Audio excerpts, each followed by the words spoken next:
What's going on, everybody? Welcome to another episode of the Screening Room Podcast brought to you by wearecritics.com. I am your host, of course, Clep Napier. And you know I'm here with the squad, as always. I got my man Miggy Miggs in the building. What's up, man? We're back. Like we never left. Back again. And of course, we got Baby Girl back. Hey. The mother of the show. Yes. Congratulations. Thank you. We have a new member of the family, of the film family. Yes. By the name of Soleil. Mm-hmm. Soleil. We didn't know that it was going to be Soleil when we were meeting Soleil Moon Frye, but beautiful name. Yeah. So how's motherhood? How's again? It's good. Again, adjusting again. Readjust. Great not to. Right. So good. No more heartburn, especially. That was killing me. So like this is the third go around. Like, does it feel different, or does it just feel like another day? Like, is it like Christmas for the 40th time? Like you're just like. It feels different because no now more crease. I have 3 girls. Well, 4 girls I'm taking care of, and just trying to balance all of them. From the baby and still trying to give time to my 4-year-old, give time to Skylar. And then when Ava's around, just trying to balance all of that. But they do awesome too. They help me so much with her. Like Sky is such a great big sister. She does the dishes for me. Yeah. She'll pick up and she'll help out with Aaliyah. So I'm very thankful. I'm so happy she came before Thanksgiving. Man. All these women under one roof. Yep. I'll be looking for excuses to just leave for a while. Like I'm like, I need air. Just locked in the bathroom. Yeah, I just need to step out for a second. You need something? Because I'm gonna be at the store. We just like 3-4 hours. We just came back from grocery shopping. What are you going to get? I know there was something I forgot. I'll remember when I get there. That's why he'd be like, we need some balls in this house. That's why we got it's crazy. Homeboy's pockets is going to be on Yeah, listen. And of course, in the background, we got the voice of God himself, Mr. Waybites here, Al Mega. Hey. Yeah, man. The whole squad is here. We got a really fun show. I feel like this might run short. I don't know. I don't expect this one to be a long one, but pause. But we got a lot of things to talk about this week. Macy's Day Parade happened. Yeah. We got some new trailers coming out. We got some movie announcements coming out, and of course, we're gonna cap it off with some cool reviews and some movie talk about some movies that I've seen within the last week. But how was everybody's Thanksgiving though? It was good, bro. I had to work, bro. Oh man, I had to work. They didn't even serve us turkey. It was wild, bro.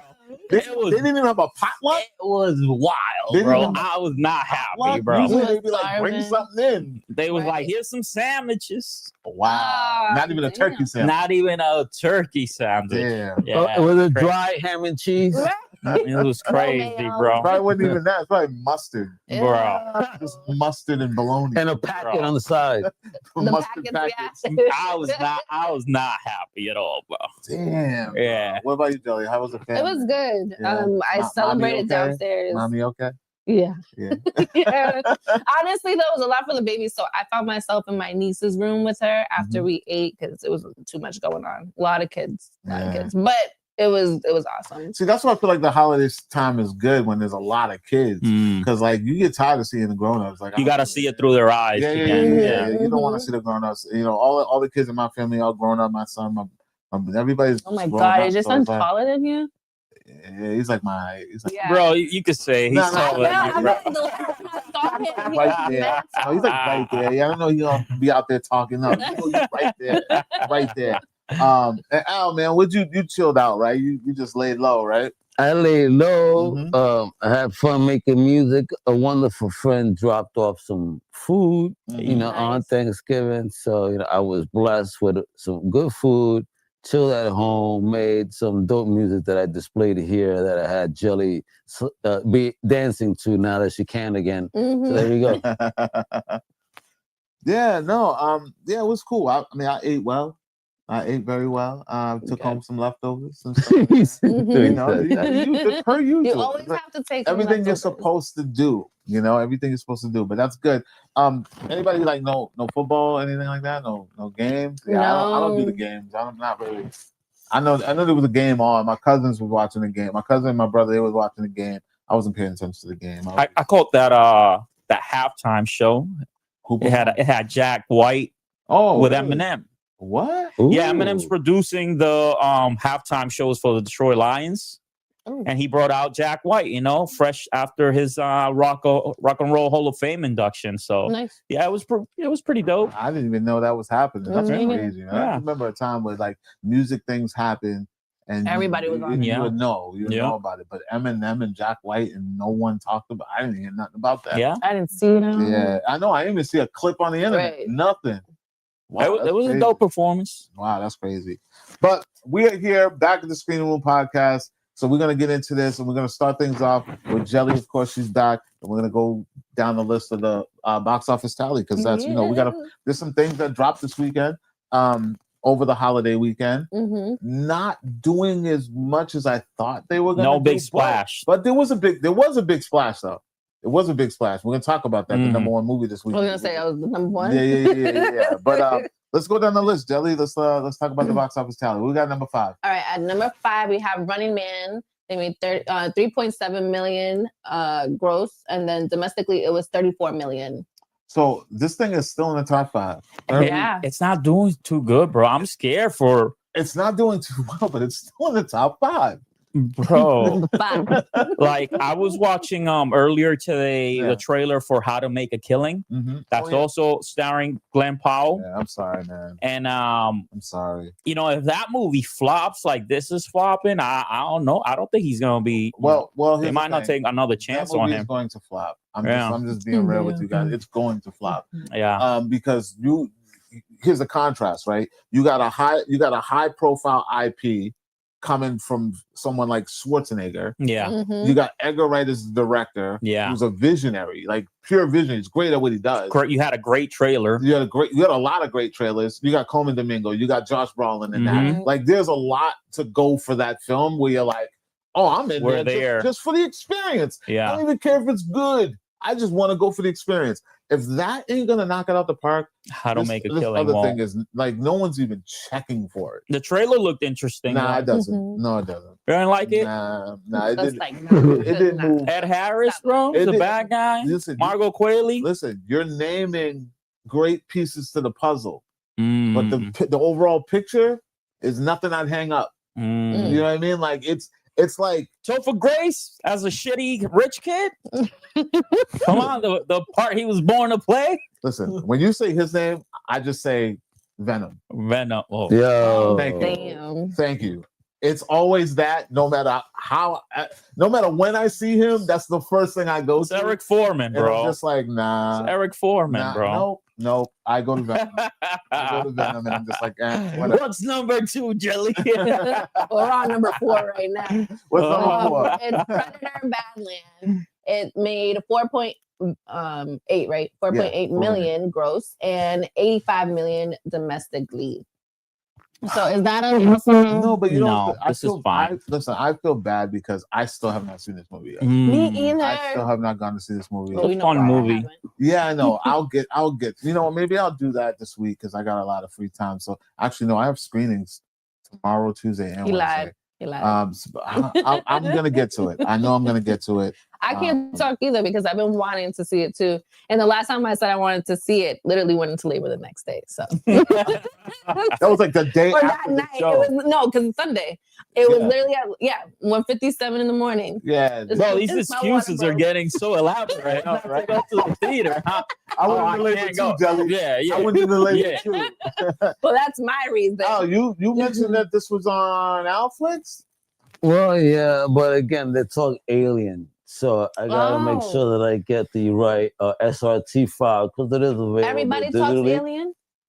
Well, yeah, they do talk Alien. They got Chow always talk Alien. So they're talking in their language, but unfortunately, the language that I see displayed is alien to me because it's Russian. So I need the English SRT file. But so there'd be a lot of interpretation. But I'll say something. I was giving it a look. And I'm like, all right, like, what are we doing here? This looks pretty fucking cool already. I was like, you know, I spent about a good, you know, like, fuck it, even if I don't know what the hell they're saying. Right.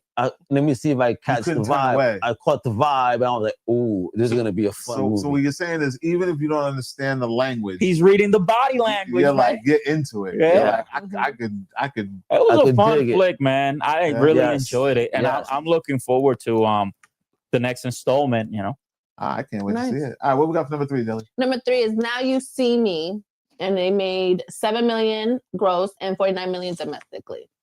Wow, Now You See Me. I feel like I only saw that trailer like twice. I saw that trailer once, and it was when we did the show. Yeah, and it was like right before I want to say it. But I know the franchise, and I like the first one. I do want to see this is another one that I'll get to, but when I get to it, this one. I'm glad that it's doing okay. Like, hopefully they don't make a 4th one, but I mean, I'm glad that it's at least people care about it, you know, enough to keep it in the top 3. So, you know, and what we got for number 2? Number 2. I'm actually surprised that that's number 2. Why?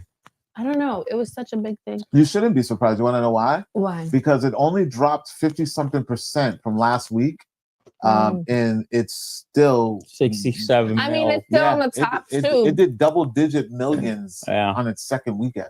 Oh, that's really good. This has a big following, right? We're talking I hear a lot of good things. Wicked for Good is what we're talking about. Yeah, number 2. Oh my God. So they made 62 million gross and 270 million domestically. That is good. That is really good. Clep, you seen this? Yeah, I did.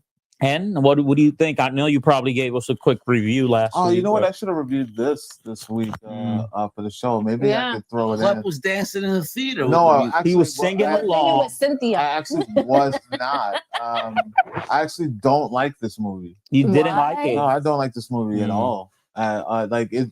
Actually, no, I did review this last week. I talked about this. You weren't here. Yeah, I weren't here. That's why I'm asking. So everybody that has seen the musical, the play on stage, we all know the first act is the strongest, the second half is the weakest, but we still like it because it's the play, and you're in it. Like it's a great story. They do it so well. It's a classic. So a lot of people were weary about, when they do the second part in the movie, how's it going to hold up? It doesn't have strong music like the first part. It doesn't have choreography like the first part. It really gets darker. It's supposed to tell the story of how Oz has shifted since what happened in the first part. Yeah. But in saying that, the second act in the play on stage isn't 2 hours long. So they essentially take the third act, the second act of a play, and stretch it into another 2-hour spectacle. And it just doesn't work. And it's just like you feel it. Yeah. You feel it. You see it. I kind of could feel it on the actors. Now, is this it for these movies, or is there a third one? There was a rumor that they were trying to do a third, but there's no third. This is a fan fiction based off of a book. You know what I mean? Like the book came out as fan fiction, then they turned it into a musical, which is still fan fiction spinoff of the original. It's not in the same lore as The Wizard of Oz. It's a completely else world.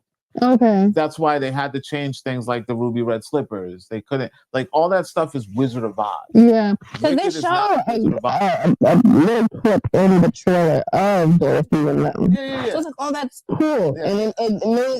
And it sounded like Oz wanted them to go after the Wicked. So, and a lot of the story has changed. It's like another perspective of what really went on. Because when you watch The Wizard of Oz, it kind of plays as though the good witch is the good witch, but Wicked doesn't portray her as the good witch. No, she's a coward. She's not right. She's not a really friend. Like that's why I didn't like Galinda. I didn't like her in the first one either. I was like, she don't like you. But yeah, and I'm spoiling the hell out. Everybody knows about the story, but it's just.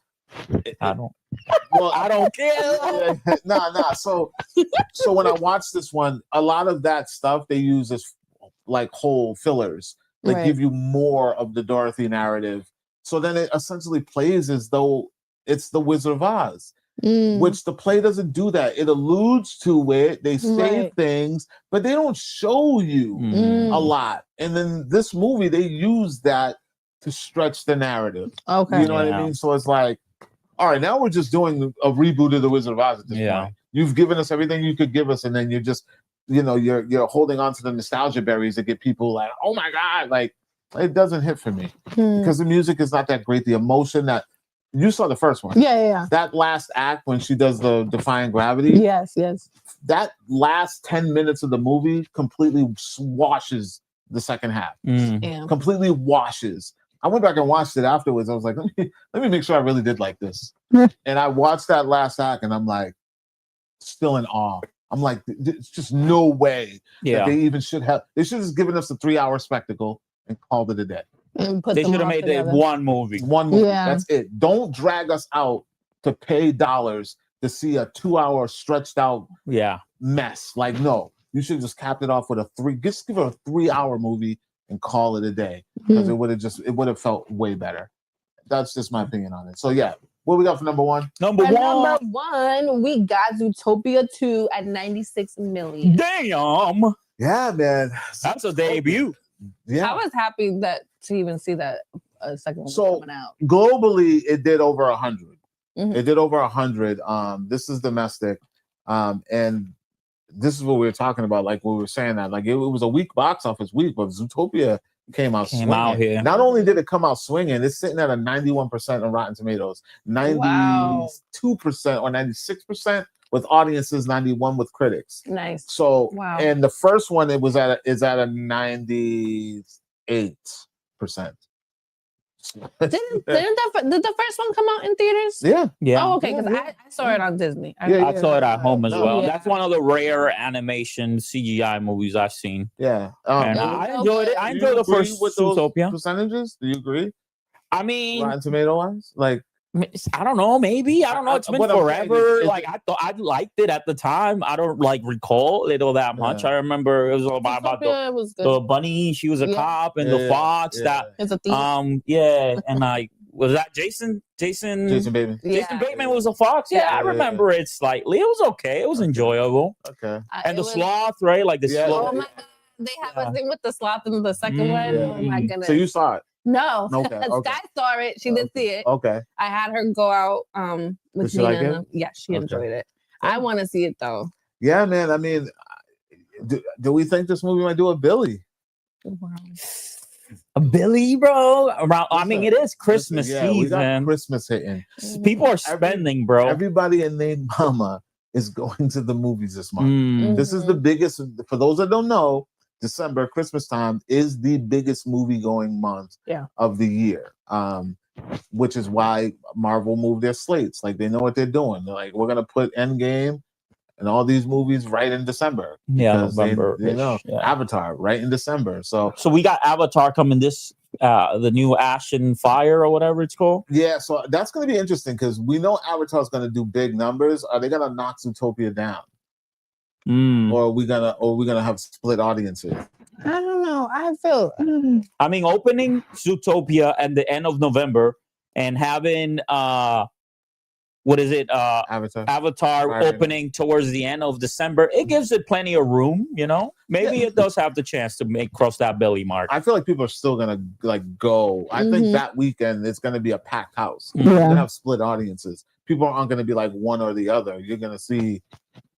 That whole week, like people are probably gonna go see this month, Friday, go see this Saturday. We'll probably do a double header in one day. You know what I mean, that kind of thing. But because I feel like a lot of adults are going to see Zootopia. That's a different audience. Like it's not just kids. The first one came out how long ago? What, 10 years maybe? How long has it been that long? Wow. Let's look at days of my life, bro. Oh my God. How long is? When does Zootopia? I'm trying to think because I hope that's not true. I hope you're wrong. I hope you're wrong too because that doesn't feel right. Doesn't feel right for my life.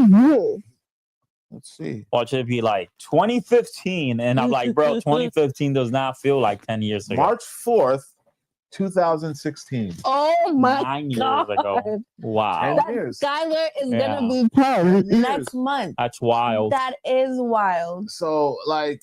10 years, it doesn't even feel like so. Think when kids were like 10, they're 20 now. They're 20. So that's a totally different bracket. And are those 20-year-olds bringing their kids? Yes, they are. But are they rocking with Avatar? You know what I mean? I feel like that's a 30 up club You know what I mean? That is a 30 up. I'm like conflicted with Avatar. Like I saying. liked the first one, but I never saw. I did see it, but I don't think I was like focused on seeing the water one. And now the Ash, I feel like I don't even know what the story's about at this point. Yeah. So yeah, they kind of blend. Like now it's like you watch the trailer, you're not even watching the trailer for the story. You're just looking at it like, oh, another one's coming. Yeah, that's my reaction. I kind of felt like that until I started watching them. That's how Star Wars was to me. Like, I'm not gonna lie. Like when I would watch those trailers, I'd be like, okay, it's just another Star Wars movie. I don't know what's going on. I just know the character names, whatever. But then once I started watching them, I was like, I could differentiate which one is which. But that's literally what Avatar is to me, though. Like the first one is the first one. I watched the second one. It's to the point now, if you show me a clip from a trailer from either one, if I didn't see a certain character, I'm not gonna know which one it is. Bro, Avatar is the biggest franchise that I know nobody likes. Meaning, like, it's huge, but no one I know, it's like, yo, that's my jam, bro. I love Avatar. Like, I know no people that love Avatar. The ones that I ask when I'd be like, what do you love about that movie? They can never. They don't know. They don't know why. There are subliminal. They're like, no, James Cameron. I'm telling you, right? There's a brainwashing thing. Saldana. I don't even know. Yeah, besides her, why they like the movie. The 3D is awesome. No, I just remember like my introduction to Avatar. We were in New York, and that's when they were bootlegging, right? They're probably still bootlegging, but the point is. That's when Avatar Airbender was also out. So I thought my grandmother bought that. You were like, you didn't know the difference. I put it in the DVD and I was just like, what the? Who are these blue people? This is not Avatar Airbender. Who your mic though? See, is it too tight? Yeah. But yeah, I was like freaking out. I was like, I don't, Ma, what did you buy? I was like, I don't want to see this. Like these are giant cats. Yeah. Giant blue cat people. Okay. Thundercats. I think it's just a tight. Yeah, no, listen, shout out to Zootopia for doing this thing. I'm glad that the animated movie came on, smashed the box office. I don't know. I'm not gonna rush to go see it, but I will eventually see it. Yeah, if it goes to when it goes to Disney Plus. Yeah, but yeah, that's the box office tally, ladies and gentlemen. Yeah, let us know which movie did you go see this weekend, or did you skip, or which one are you excited to see in the upcoming weeks? Is Zootopia gonna stay in the top spot, or is someone gonna come knock it out? I don't even know what we got coming up like next. Like other than Avatar, what's the next big thing? I have no clue, brother. I'm thinking nothing is gonna shake Zootopia off that top spot for a while. I'm thinking maybe a week or two, riding that top spot. Let's see what we got coming out next week. Kleb's got something. I only see one that could possibly. Kleb's like, they're re-releasing the Gremlins. No. Listen, get me out. There is a re-release coming. No, we know. We talked about. No. I'm talking about a movie next week. There's a re-release coming. What's that? Kill Bill. Oh, bro. All right. Damn. Why'd you do this? Okay, so Kill Bill, The Bride just made its debut on Fortnite. And they're doing like a little sequel thing on Fortnite, which has me so upset. Oh, yeah, that storyline. I'm so upset over put that. That in the show, because why am I so mad over this? Because it's like, who is this for, bro? Yeah. Little kids don't know The Bride. Little kids don't know Kill Bill. Yeah. So so it's for 30-somethings, right? Like us. Yeah. But are we gonna go to Fortnite to watch this? No, bro. Like no one's gonna watch this. Play it to watch it? Yeah, it's weird. Like it's such a crazy. I don't have Fortnite. Bro, how much money did they give Tarantino for this, bro? I'm so mad. I mean, it might be the other way around. It could be the studio. He paid? No, bro. The studio probably was like, "Yo, listen, can we get it?" And there's nothing he could do about it. I mean, is he the sole owner of that property? I mean, like these movies came out on Miramax, and like rights have changed so much. We know how that goes down. Everything at Miramax, bro. It has changed so much since that. Like, who knows? Yeah, but I mean, if it's his original story that he wanted to tell, it's like Yukio's Revenge. Yeah, the sister, bro. Yeah, so that's dropping December 5th, and then Five Nights at Freddy's is back. So I know Five Nights at Freddy's is not going to... It's not going to knock Zootopia off the top. But, you know, we've seen how these re-releases have been just kind of doing weird shit. They do well. And this is a popular one. And it's like the more bloody version. So I'm wondering, will it give Zootopia a little bit of a run? Are they doing like a double feature? Because Kill Bill's 2 movies. No, they're doing one. It's called The Whole Bloody Affair, unrated cut of the original film. So they're doing like a 3.5 hour movie. Yeah. Wow. But remember that one scene where she's fighting all those people in that room? Mm-hmm. But he said that they ran out of blood and they used water, which is why they turned the scene to black and white. I mean, I'm not mad at that. So I don't know. I don't know where the whole bloody affair is coming from, but we'll see. I mean, yeah, I don't think either one of those have a potential of knocking Zootopia off the board. But I would, if I was to give it to someone, I'd give it to Kill Bill just for that weekend. Just for that weekend. You know what I mean? So we will see. All right. Now that we got box office out the way, let's get a little bit off the topic. One of the things that I wanted to talk, we talked a little bit about Thanksgiving and how we spent it. And one of the off topics I wanted to talk about is kind of like on topic, off topic. And that was the Thanksgiving Day parade. Because there was a lot of celebrities that came through. This was probably like a millennial's dream. One of the ones that I've watched for the first time in its entirety in a long time. And I'm going to just say this. Shout out to the streaming services, because I probably would not have watched it in its entirety had I not had a streaming service to watch it on. Because I missed the premiere. I missed when it started, and I caught the replay. Nice. So I was like, "Oh, okay. Oh, so you can actually just kind of rewatch it." But after I rewatched it, I could not find it again because I went back and wanted to watch it again, and it wasn't there. You went back for a three-peat of the parade, I did, bro? because there were a lot of awesome performances that I didn't expect all to right. see. So they made a whole spectacle. It wasn't just like, here comes Spider-Man. Here comes the giant Nike shoe. And they're just walking down the street. Here comes the turkey. Listen, let me read up. I'm going to read off some of the names of the guests that were there, right? Cynthia Erivo, who, it was on Peacock. Promotion. She's doing some promotion. Yeah. It was a Peacock. Busta Rhymes.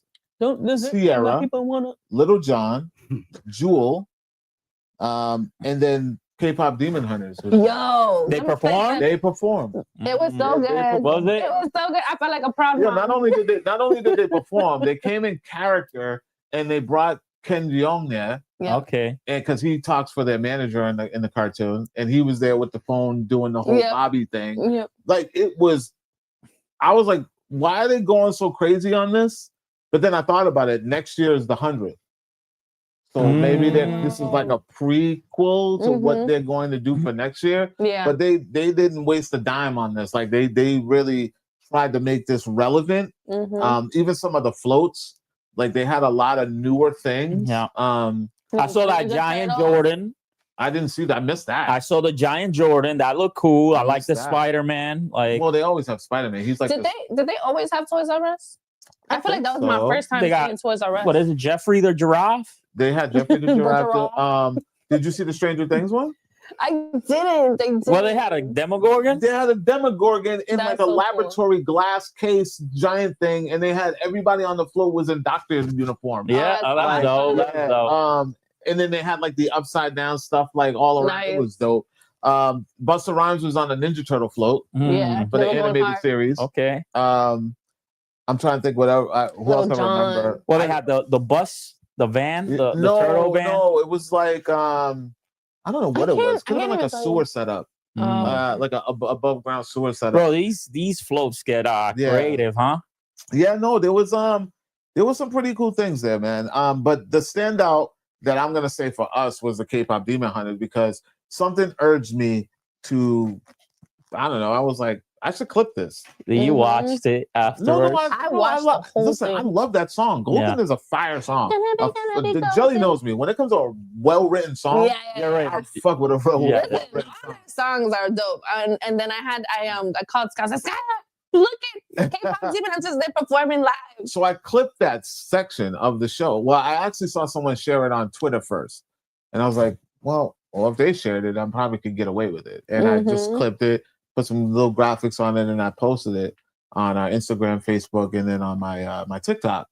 That thing took off. It did numbers. Yeah. 1.6 million. Wow. Listen, I saw a headline where this is the most watched Macy's Days Parade and like on record, I think. Yeah, dude, I'm telling you, we are, and this is every corporation, please take note. The customer only cares about the experience. We see it at Comic Cons. We see it at movie screenings. Now we're seeing it at the parades. This is the stuff that get people coming out. This has been going on for years. It was not this exciting. Well, no, it's been exciting. It's been exciting. But this is the same experience you get at a Comic Con.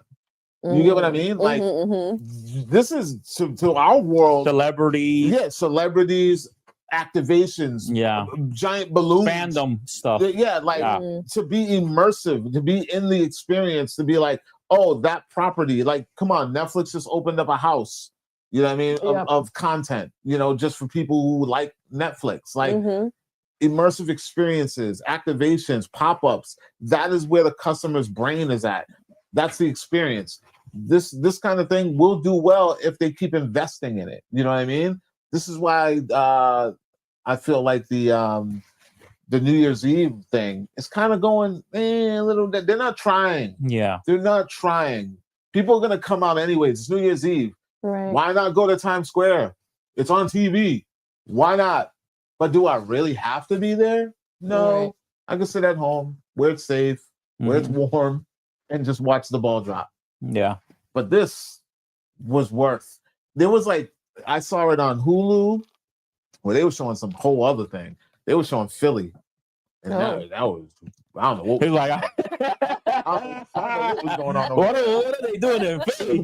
It was one stage. It was Dunkin' Donuts. It was one stage in front of the museum. It was Ben Affleck. It was wild. Like, what was he doing there? Ah, man, they had Cameo performing. Yeah. Oh, what? Word up. Oh, wow. Yeah, man. Listen, there was a lot going on. People were profiting off of this thing. But I don't know. You guys see any of it? You didn't catch it. I didn't know. No. Jelly, you caught it. Did you catch all of it or just the K-pop? No, I caught what you posted. Oh, really? So you didn't even catch the whole thing. You didn't even know about it. What about you, Al? Did you tune in or catch clips? Did you come across anything? Did you see the Busta Rhymes thing at least? Nothing. Wow. I think that's a New Yorker. I totally forgot about it. I think that's a New Yorker. I was like completely against Have this. you ever gone to this? I think so. I've never, the only parade I've ever done in New York is Puerto Rican Day Parade. Yeah, say that. That's it. So give us a little bit of like history of this growing up. Like, how big of a deal was it? Oh, it was a big deal. I mean, again, I grew up in a diverse community, so a lot of my boys' family would go hit the city. You know, there's Macy's 34th Street, Herald Square. So, you know, it was a big deal. People go there early. What's the train ride like for that? Oh, man, you do not. The whole day. I know when I took Club to New York Comic Con for the first time, we felt like, listen, Club, it is 10 times that back then. That's how I gauge things in New York now. I ask Al, what's the train ride? What's the train ride? 10 times New York Comic Con from when you went. 10 times? Yeah. Because again, less trains. So people really were driving. Yeah. So it's like, okay, to get to there, oh my God. I can only imagine Sardines. what a cab cost. Oh man, when I used to go just to Rockefeller, for example, because again, tis the season. I've been there once. Listen, man, when that street lighting happened, I remember as a kid, my parents and I used to go, they used to take us, and man, like my father. You met him already. Not a fan, like, you know what I mean? Put his patience to the test. Yeah. Bobby, you don't do it to a Puerto Rican in New York. Yeah, I mean, I think this right here, though, I know people were waiting for Spider-Man to come out, but this was a missed opportunity for Marvel. They should introduce another hero, right? Like someone else to prop. No, I just think you got a movie coming out in less than a year. Bro, I would have characters. You know what I would have done? Yeah. Big ass Galactus. You know what I'm saying? That would have been fine. Big ass Galactus. It should have been me instead saying Wepa. I think that's better. No, but they should have brought Tom Holland and Zendaya out, unless they're filming. They should have did that. They should have really, Marvel Studios should have really came out. You know what I mean? Like, I feel like if you're gonna do it, this is where you do it. But yeah, I mean, I thought it was pretty cool. I mean, I had a good time watching it. The Macy's Thanksgiving Day Parade 2025, ladies and gentlemen. The 99th, 100 is going to be next Centennial. year. Yeah, man. I can't wait to see what they do, because, I mean, they kind of showed their asses in this one. They brought out a lot of classic and newer people. Bring back that Charlie Brown float. Oh, wait, wow. did they have that this year? They had Snoopy. They always have. Oh, they did have a Peanuts float. They always have a Peanuts float. But it was Snoopy was the balloon, and then they had like characters in the thing, which was weird that they didn't. I don't think they had a Jim Henson one, and it's the 75 or 70th anniversary, and they didn't have nothing, that I saw. If they did, I didn't see it, but yeah, that's all I got for off the topic. You guys got anything off topic? You guys, anything that's going on? What are you watching? What's going on? Well, like I mentioned earlier, I wrapped up the season of Tulsa King, and I got to watch that backdoor pilot for Nola King, right, starring Sam Jackson. Yeah. How is that? How's that pilot? He plays like a hitman. Is moving from New York back home. Or are we getting Sam? We're getting Sam Jackson. Wow. It might as well be like the hitman's bodyguard, wives. Like it might have been that same character. I was about to say, they calling everybody a mother. No, it's like I mean, like I'm interested just because like I do enjoy Tulsa King, and I like Sam Jackson, and let's see what him and Taylor can do next time around. I mean, Taylor's almost out the door. He's out the door, but all these projects are like on their way, so like he don't even need to be there. That's where he at. What about you, Jelly? Anything? You watching anything? I mean, I know you just got off the hospital. Yeah, it's a little. I mean, I watched. I'm still watching. Actually, did I watch Derry when I came home? Oh, you better be watching Derry. Well, I gotta catch up on Derry, so please don't talk about the last time. I haven't watched it yet. I gotta catch up. What I did last week was really. I mean, I always. Sorry, I'll tell you everything. No, yeah, I'm into that show. It's so good. Yeah, it is good. It's very good. I have no complaints when it comes to it. That just recently finished Stranger Things. Yeah, but the we're first gonna be talking part. about. Yep. Getting into. I don't know.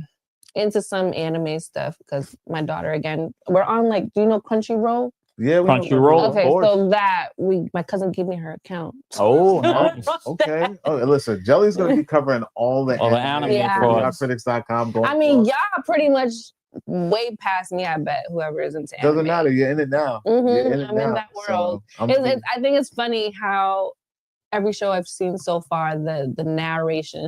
It's like them in their heads talking. So I'm trying to get used to that as I'm watching the lips don't move. It's just it's just like, oh my God, he's moving so fast. Like, they're talking third form. So I'm trying to get used to that. I'm like, okay. But yeah, some anime, some Derry, Stranger Things. I can't really think of anything else I'm really watching. I saw HBO has a few things out on there that I want to see, which is The Conjuring Last Rites. I've watched all of the movies. Just gotta get it out the way. So I gotta get it out the way. Wrap them up. Yeah. So that's gonna be next on my list to sit and watch at night to scare myself, and then I'm gonna put a princess movie on. Al, you mentioned that you were watching some stuff. I think you and I watched some of the similar stuff. Like we both started Pluribus. I only got through episode 1. Did you finish? Did you catch up? Oh, I caught the F up. I mean, man, Al Mega don't sleep. How many episodes are out? So I think they come out Sundays, right? Yeah, so we should get episode 6 today, I hope. But we're up to 5. And yeah, all right, so clap what we just talked about 1. Megs was right. Things just start popping off, and you're like, what the F is going on? And I mean, that was episode 1 for me. I dug it. Episode 1 did that for me. I was like, what is going on right now? Right. And it's one of those shows where like you don't want to tell people the premise. It's like, just watch it. Like you're better off just watching it. Okay. Because if I tell you what's going on, like you might be like, I don't want to see this. Okay. But then if you watch it, you're like, I'm hooked. Okay. I need to know. All right, so let's get off Pluribus. Let's get off that. I don't want nothing to slip. No, man, it just for me it is like what makes it. It's sci-fi. It reminds me of some old school sci-fi shit and concepts that are like being brought about here. Like, oh, this is. But I mean, then you start questioning things and the value of things here. Like, okay, wait a minute. So I dig it. There's a lot of Marvel stuff going on here, and again, oh man, I can't wait till you watch more because we gotta talk because. They're gonna be group texting each other. I'll be caught up before the next time we link. Is that all you're watching now? Anything else? Oh, I saw the Begonia film as well. Oh, really? I got to watch that, and man, very interesting film. Again, I told you, Cleb, nowadays I watch films if they keep me interested. Yeah. And let me tell you, this motherfucker kept me interested, especially as it started going on. And I'm like, what? What? You know what's crazy? Okay, Is so I dug it. I think Al has just watched his first Academy Award movie. Mm. Because like that, I think that's a movie that might be in the conversation. Oh yeah, it's got the buzz. I don't think you've ever watched a movie that was like one of those buzzy movies. Oh no, not like this. And you know what? But I got it because I was bugging and it was interesting and okay. And this, it has its moments, its scenes, and the characterization. Man, homie, I forget his name, the lead guy, the white boy.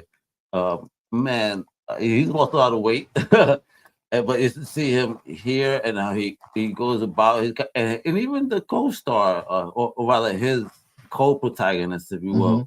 I don't know if the guy's really special in real life, because if he is, man, like, good on him on how he even did the role. So everybody didn't think that.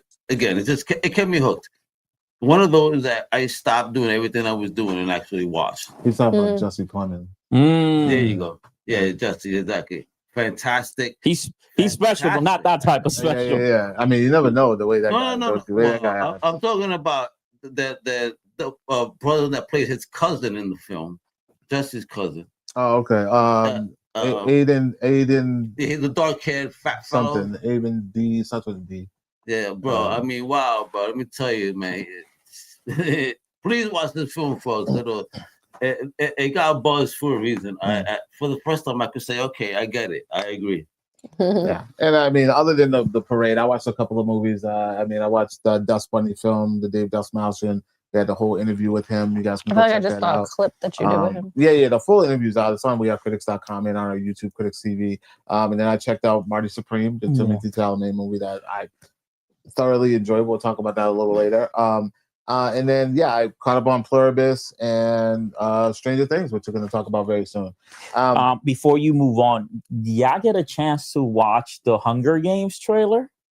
The new I feel like I did watch it, but I don't care. You don't care? I don't care. And I actually have that book. They actually gave me that book at CinemaCon. Yeah. It was like promotion. They gave everybody that was there the book. Isn't that the movie that Quentin Tarantino's talking about? Yo, they ripped off Battle Royale. And then we have people talking about, well, hasn't Quentin Tarantino ripped off stuff? I mean, excuse me, homage stuff? I really enjoy the new trailer from the Hunger Games movie. I know it's only a teaser, and we'll have to wait like a year to see this film. Yeah. But the story itself is a much stronger story than the last movie we got, and visually this looks way more interesting too. I like the 70s vibes they're going for. So if you haven't had a chance, take a look at that new trailer and tell us what you think. Cool. Looks great. All right, so let's get on topic and let's get talking about the topics of this week. I don't even know what to say about this movie that we're about to talk about right now. But I do got something to say about the actor or actress that's in this film. We're talking about, there's a new Exorcist movie coming out. Mike Flanagan, the gentleman who did Haunting of Hill House, on Netflix. Bly Manor, all that good stuff. Hella busy, man. Midnight Mass. Listen, he knows how to do the creepy. He does. He does the creepy very well. He's killing it But they announced that Scarlett Johansson is going to be attached to this film. Shout out to whoever did this graphic, by the way, because that's kind of cool. That's Scarlett Johansson very creepy. Doing her best. What's her name? Linda Blair. Yeah. What was her character? Reagan. Yeah. What? Let me say this. Scarlett Johansson made an announcement recently about how she has no interest in doing anything on streaming. She wants to do movies that are theatrical. Which I praise that. I agree. I think that real actors should be on the big screen in you know, get nominated for awards, and you know, if they're good, they're good, and she's great. But I felt like with that level of like integrity and, you know, morale that she has for doing films to go directly to the theater, I think she could probably do better on the stuff that she chooses. She just did the failed reboot to Jurassic Park or Jurassic World, and then you just jump on board to another IP instead of trying to do something, I don't know, say a little more original or something. So when I heard this news, I was a little thrown back. Like, I'm like, so it's another remake, this is your next thing? Like, you want to just rehash The Exorcist? Like, you're better than that, you know? I mean, yeah, I know what you're saying, but it's Mike Flanagan, bro. No, but I am worried though. I am worried because this man is hella busy. Yeah. He's so busy. Like, I know that. Like, we're waiting on the his next series is the Carrie. He's doing Carrie for Amazon. Yeah, and Carrie, like Stephen King. Yeah, Stephen. Yeah, he's doing a reboot, like a series. A reboot world right now, man. This is... and obviously, like, I'm still waiting on the Dark Tower works that he's like, you know, doing. So I guess my worry's not so much on her doing this. Mine is. It's on him. Like, does he have the time to do all this stuff, man? I have no doubt that Scarlett Johansson is going to bring her A game, bro. It's just there's a lot riding. Like, the Jurassic World didn't really hit, and it was poorly received. On top of it, and they have Mahershala in there too, dude. And then, you know, the last one, because remember, there was another remake-ish, reboot-ish Exorcist, that the Exorcist Believer, that came out with the two girls. Yeah, right? That wasn't received well. I actually didn't have a problem with it. I actually didn't hate it, but no one really dug it. That tanked, and now we're gonna just go back and do it again. It's like, how many times are we gonna do it? Way other things. I know her desk has got to be filled. Yeah. With opportunities. Why this? Like, why this? Maybe she just wants to work with him. That's the way I see it. Probably. You know? Probably. The way I see it. But if you're doing anything like terror, you want to work with Mike, you want to work with Damien, right? Like, there's a few people right now that's making like strides in that genre. So yeah, bro, like, you get an opportunity, you might have to just jump on it because it might not present itself again. Yeah, I don't know, man. Jelly, what are you thinking? Like, do you care about a new Exorcist movie? Did you like the 2023? I didn't see it. The one with the two girls? Yeah. Why? Why you just couldn't? It's funny because I'm like, oh, The Conjuring. Oh, I have to watch this. And then it's like, I don't know. With The Exorcist, it just does not really catch my attention. Yeah. I think I'm already like so involved with The Conjuring and the stories with what's their names, the couple, the husband and wife. Warren. I think like with them, I already have like this connection, and I'm following it. Yeah. And with The Exorcist, I'm just like, it's just a brand. It's just an IP. It's just there's nothing to really latch on. There's no characters to latch onto. It's like every time we get one, it's a new one. Yeah. It's never something that's long lasting, or it's just another. We're gonna take another swing. We're gonna take it this time. We got Scarlett Johansson. I think too. I remember hearing how like scary that first Exorcist movie was. That I was just like, it's one of those you have to be there moments, though. You know, We're talking the 70s, like who. And I was really young when I would hear about it. You say the 70s? No, like when I would hear about the Exorcist movie. Either a good drink or a good blunt on a scary night. Man, you watch the Exorcist, especially the re-release with the digital added effects. Yeah, bro. I'm watching two princess movies after. So Al, you checking for this new Exorcist? And does Scarlett Johansson move the needle for you at all? Or no, nothing about her being part of this franchise matters to me, because again, you say that it's movies, but there is one pillar, you know, because at least she stood up in more than one, and that is Linda Blair, and that's who we need to kind of show up and be the constant, the pillar to make this an effective movie. But she was and connect. She was in the other Exorcist. The Believers? She was in like 2 and 3, right? Like, she showed up in the in the reboot, the remake that they did. There we go. So this last one, like, I know the movie was made and then they did some reshots and stuff and like to try to connect it to The Exorcist. That's why it's like sort of unfair to even attach certain movies to IPs like this. Because then like when they don't work, it really hurts the brand. See, like, because right now you're just not about it. And I think a lot of it is from, you know, that last... What have you done for me lately, right? Like the last entry. Exorcist was Linda Blair. That's all it is. You know, it was Reagan. Period. She made it, and not something you could repeat. That was the magic. That was the one and done. And I did, like I said, I didn't mind Exorcist Believer. I thought it was a step towards something different. But people just didn't like it. You know, it just didn't hit for everybody. I don't know. Maybe I'll like this. I don't know. I'll check it out, but I don't know. You guys let us know what you guys thinking about The Exorcist coming back. Mike Flanagan is helming as director. We like his stuff. We do. We love his stuff. That guy knows Creepy very well. Scarlett Johansson, she's involved now. Do we care? I don't. She's gonna bring a big budget, bro. That's all I know. She's gonna bring a big budget. She's a producer too. She might be producing it, bro. She's gonna be a big budget to this. People, you know, this could be her baby. She, for all we know, she could have been the one that was like, "I want to do this. Let's get Mike Flanagan involved. Let's really do it." So we'll see what happens when the time comes, man. Exorcist is on its way. Did they give us a release date on this? Let me see what's going on. No, it's TBD. It's too TBD, early. Sorry, too early. And yeah, it's very early. It's just announced. But we'll see what happens. All right, so you know, there was another thing that I watched. I totally forgot. It was one of those things. I woke up. It was early in the morning. I was like, you know what? I'm gonna press play. I didn't even know this was happening. I didn't know it was coming out. But Kevin Hart somehow dropped another special.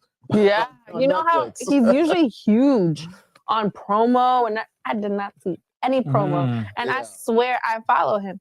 Al, you said you watched this too, right?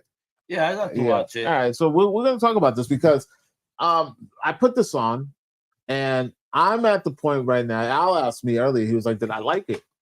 And my answer to that was, he asked me if I laughed, and I said, "Actually, I did. I laughed a lot. I laughed like all through this thing." Wow. But let me explain to you why. Kevin Hart is in that Bill Cosby phase right now. Not that. The phase I'm referring to is that, remember when Bill Cosby did Bill Cosby himself? I don't know if you guys remember that stand-up. You might be too young, but there was a stand-up that it's his raw was Bill Cosby himself. Okay. Where he gets on that stage and he just talks for however long that special is, and it is pure comedy gold. Kevin Hart is in that bag right now, where he doesn't have to work for the punchline. You just watch him on stage and you listen to that man talk, and you're gonna just be in the moment and you're gonna crack up because it's Kevin telling the story. So why the fuck not? I don't think it's just him keeping the muscles strong. I don't think he was trying to do a hard hitting, like, I just got to be the funniest thing ever. Right. I just think he's just trying to keep the tools sharp. And it's well produced. It's sharp. It's Kevin at his core. And then he's off the stage. So I thoroughly had a good time with it. I'm curious to know what you thought, Al, because the way you asked me was like, maybe it didn't hit for you. Nah. I love comedy. I'm a comedy fan. Yeah. I don't know. This was off Kevin for me. It was you're right. Bill Cosby, he was soft. Yeah, it was. It was not that hard hitting. It wasn't that funny. You know, yeah, he had his outrageous moments. Did I laugh? No. I would say I chuckled a little bit. But I didn't say I laughed wholeheartedly. Yo, like, you know, a joke that hit me. I didn't find that in this set that he did.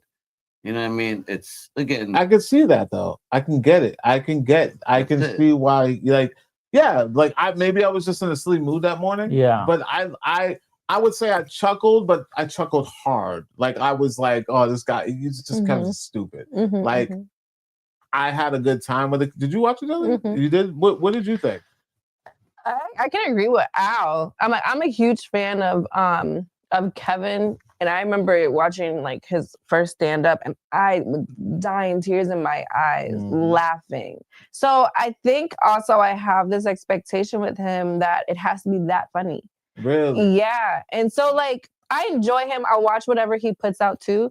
This one, I was like, okay, because you want to know what I think. What I'm noticing is like he's telling the story, right? Yeah. So immediately he's just explaining things. Yeah. And I'm just like, okay, is this gonna be funny? Yeah, you know, it's just like being in a conversation with your funny friend. Yeah. And he just knows how to tell the story in Really a way where good, yeah. everybody laughs, but he's So- not setting up the punchline. Yeah. There's no. He's not setup for the Charlie punchline. Murphy. Yeah.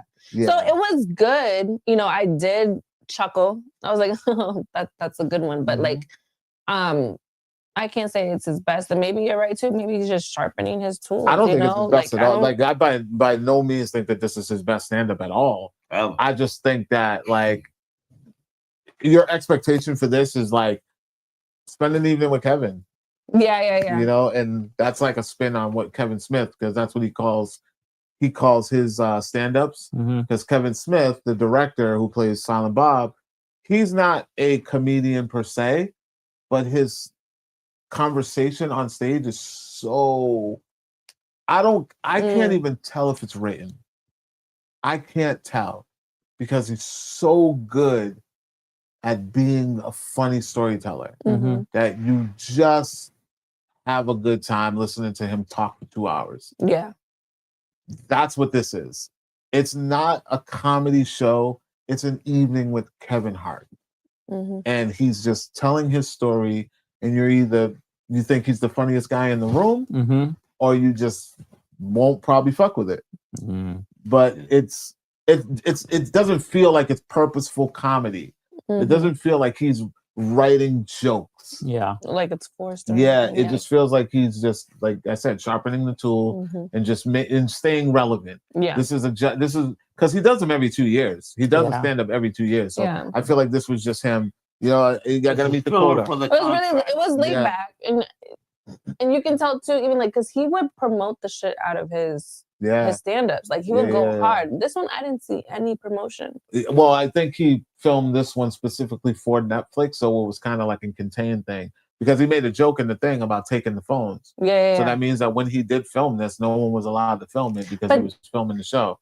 That's true, but I feel like with his stand-ups, he does that anyways. Because I remember when he came out here, it was Mother's Day weekend, he takes phones. Like you cannot use your because phone. he tends to use those for content. Listen, if you're a Kevin Hart fan, like a fan, not someone that's just stopping. Like Al's a comedy fan, a comedian fan. I don't think that's for you. I think if you are a Kevin Hart fan, this might be for you. Where you're just like, I'm just gonna kick it with Kevin. I'm gonna, it's been a long day. I'm gonna kick my feet up. I'm gonna have my popcorn and my meal, and I'm gonna watch Kevin. That's the vibe I felt. It was breakfast time. Really laid back. Put Kevin on, and I was just hanging out. I agree there. You see, don't waste the blunt on it. Yeah. What are you thinking, Mick? Does this So I'm so conflicted because like you said something like, "Is this for Kevin fans?" Right? Yeah. Bro. I've been a Kevin. I paid money to go see Kevin live. I seen Kevin live twice. You know, I thought it was funny then. The last few stuff hasn't been hitting that funny. The more I see him lately, maybe my, what I'd find funny has changed.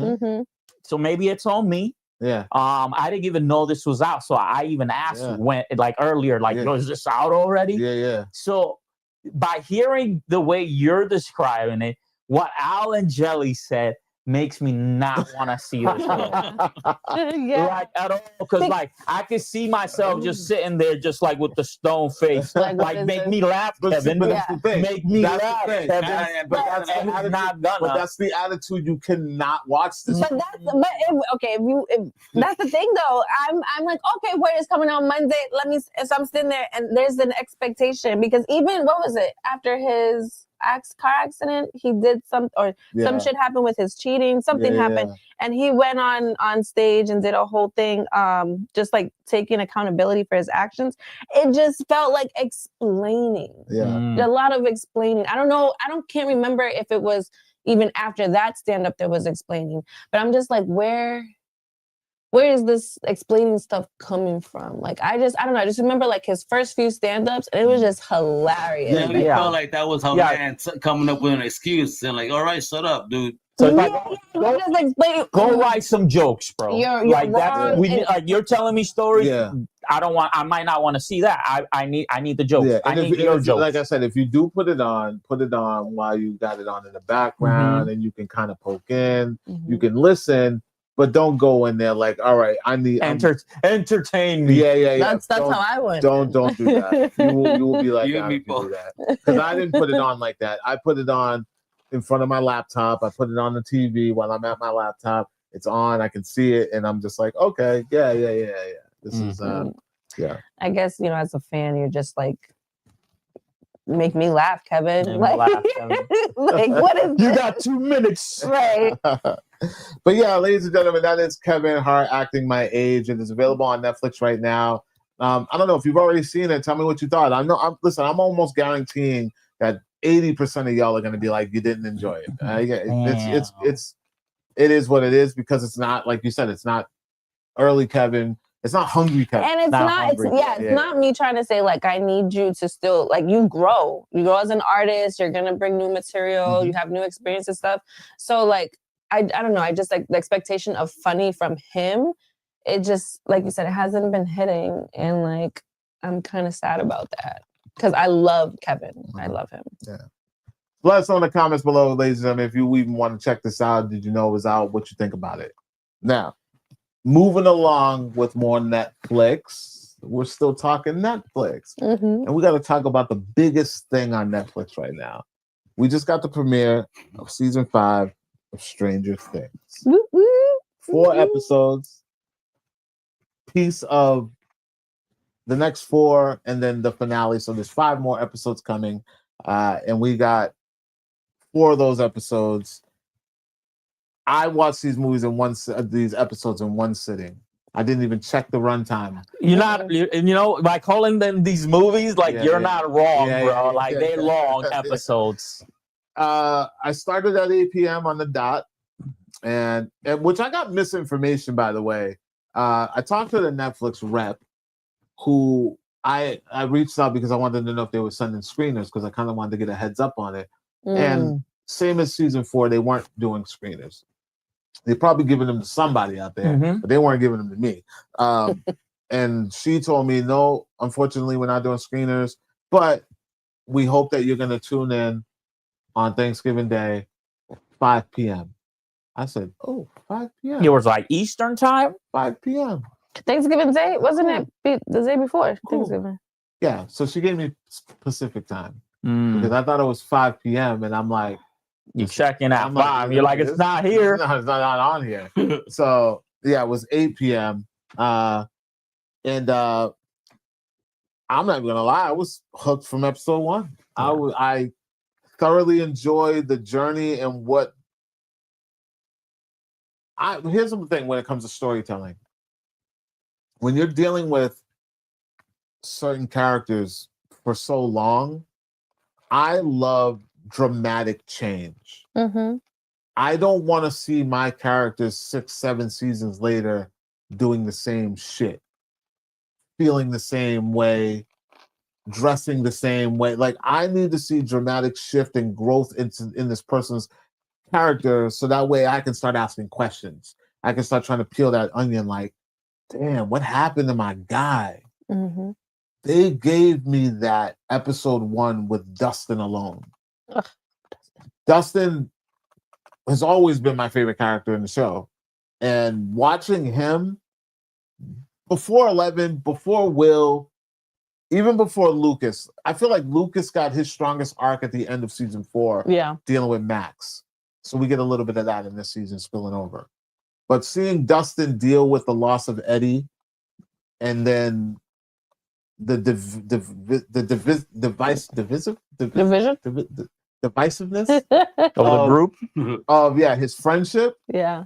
His friendships, the town, that scene when he's talking to Eddie's dad in 4 was like at the end of season 4 when he talks to Eddie's uncle, was the perfect catapult into 5. I cried. I was like, he looks different. Mm-hmm. You can see him feeling different. He's acting different. He's not the same little nerdy boy that we saw. Enthusiastic. Yeah, he is jaded. He has lost someone. He is very much punk rock right now. Like probably the realest character in the show. And I hope people are noticing that. And they're not so focused on the Flash 11, Will stuff. We'll get to that. Character development. Dustin is by far the best character in this show. Hands down, for me. Because he's the only one dealing with the last 4 seasons. Yeah. Everybody else is kind of like in their own little thing. Yeah. Trying to still play Scooby-Doo. Yeah. Like, he's on some, like, if I see Vecna, I'm fucking him up. Right. On sight. Right. Like, you took my mans, yo. And I love that. I love that because he's just the heart. He's the heart. You know, they called Mike the heart. No, Dustin's the heart. Like, he's the one. That's just what I feel. So I love Dustin's character in this. Everything that's going on with Lucas is kind of the same as what was going on in season 4. Mike, they haven't given me anything with him yet. He's the least developed character so far. They haven't given me outside of 11. He's not that interesting. Will, however, we'll talk about that, you know. But I want to know what you guys right now. Where are you guys with this show? Where you at? So it's suffering by great expectations. You know, it's like you took too long to deliver this. I got past that. What you're giving, it's good, but not like amazing. Okay. So it's just kind of like you're still waiting. He's jaded, right? Yeah, bro. You made us wait too long. You know. Okay, I'm gonna compare it to something else, right? Okay. Grand Theft Auto. Oh my God. No, hold on. Bear with me. No. Season 5 before Grand Theft Auto. Bear with me. Grand Theft Auto came out over 10 years ago, right? Okay. Like 5. Grand Theft Auto, GTA 5. Zootopia time. So now it's like when they deliver the next iteration, which actually just got delayed, you know? Again, yeah. Just got delayed again. And by the way, it's set to be costing the company like $8 to $10 million a day. Oh my God. From not delivering this A because of the money that they were shelving, that they were gonna make, and the hit that they took to company stock, right? Now, if GTA 6 doesn't deliver like amazing numbers, somehow it's gonna be a disappointment. Okay. And this is somewhat what I'm like the feelings I'm seeing with Stranger Things first half of the season. Really? It's good, yes. Is it amazing? No. Is there anything that like should have made me wait for 5 years? No, bro. Absolutely nothing I've seen so far deserves the wait time. In fact, actually, it seems like it even hurt the show because like all the stuff with Sadie Sink, like, bro, you're doing it in separate times. She's not shooting with any other cast members because she's probably got other projects in the works and she just can't be there. Well, scheduling. She did The Whale, and then she's got Spider-Man. Bro, scheduling, you know what I mean? It's like, bro, like you have 5 years. You could have worked this out. Yeah. You know, instead now you're probably writing around, logistics. Same with like he's deep diving. Same with like David Harbour, right? Like, oh yeah, he did the Hellboy. Bro, like he's not with any of them. So I saw more of the Harbour stuff in season 4. Because remember how they kept them separated? The parents were like completely separated. Everybody just felt and then they brought them back together. This one, I feel like he's more there. It's in the mix, but I do see that with Sadie, which I don't feel like it's a bad thing considering what her character's dealing with. Right. So it works. If they're writing around there, they're definitely writing. It's working for me. So you don't, even quality wise, you're not seeing anything that's like, wow, worth the wait. I mean, I do agree with the stuff you said about the Dustin developments. For sure. You know, he's still dealing with traumatic events from, you know, losing, Eddie. Yeah. 11 still like in the same place where she's always been. Yeah. You know, Mike's still, like we said, the least developed character. What the hell is going on with Joe Carey's character and Steve. And Steve and the little triangle. Bro, what are they still doing, bro? What is this? It's 5 years later. And like even he said it, he's like, bro, like we're not in competition. Like you and me are cool. She's a friend at this point. And I understand this is all like part of the show, and I'm sure that like it will get resolved later. There's we still got probably like how many? 4 episodes? One. We probably still got like 7 hours left of this show. What I feel like is that a lot of what we're seeing right now, not with the characters that we care about, not with Will, not with Dustin, not even with 11. Nancy has shown a lot of growth, though. I'll give you that. Yeah, but I feel like that stuff with Joe Carey and Jonathan and Steve, I think that's build up for the loss. We're gonna lose someone in that triangle. Yeah, someone's gonna die. I'm trying to like. I think right now Dustin might be safe. I think Will might be safe. I think Mike is safe. I think Lucas is good right now. But I feel as though that tension is going to become heartwarming at one point between those guys, and then we might someone is going to go bite the bullet. Yeah. Because we keep thinking it's going to be one of the parents. Like it's got to have to be one of the adults. Kids, untouchable. Well, if it's going to be one of the adults, then it's definitely Hopper. It's definitely Hopper. Because we need Catapult 11. And if it's one of the kids, Mr. Bowl Cut is going to get it. Yeah. I think Will's out of here. Because they were... Well, let's talk about Will. So Will has this unbelievable arc finally, because he's finally put his big boy pants on. I'm happy for that, because it was getting real tiring watching him walk around whining and crying about nothing. Because we don't even like, bro, you're home. Is he in love with Mike, bro? What the hell? Yeah, he is. Yeah, he is. Like, what are we doing, bro? Suddenly, he is.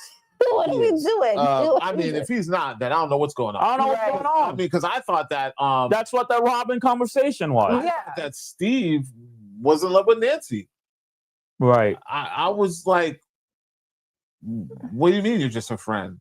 That threw me off. I was like, bro, you've been going hard. Especially when they when they were together, like season 4, you're like, wait, huh? And then he threw that curveball, was like, we're not competition. I'm her friend. I'm like, her friend? Yeah. Bro, you've been giving different signals. Right. Through the beginning of this whole thing. That's why Jonathan's going hard. Yo, for real. I was feeling him for a second, like, bro. So what kind of damn signals is Will getting from Mike, bro? Because Mike's been about 11 since day 1, bro. I just feel like Mike hasn't expressed, even though they're like, we know Will. We know, but he hasn't openly said that. There's no conversation about it. And it kind of came out of nowhere in season 4, because the whole time he's been gone. Like, Will's been missing.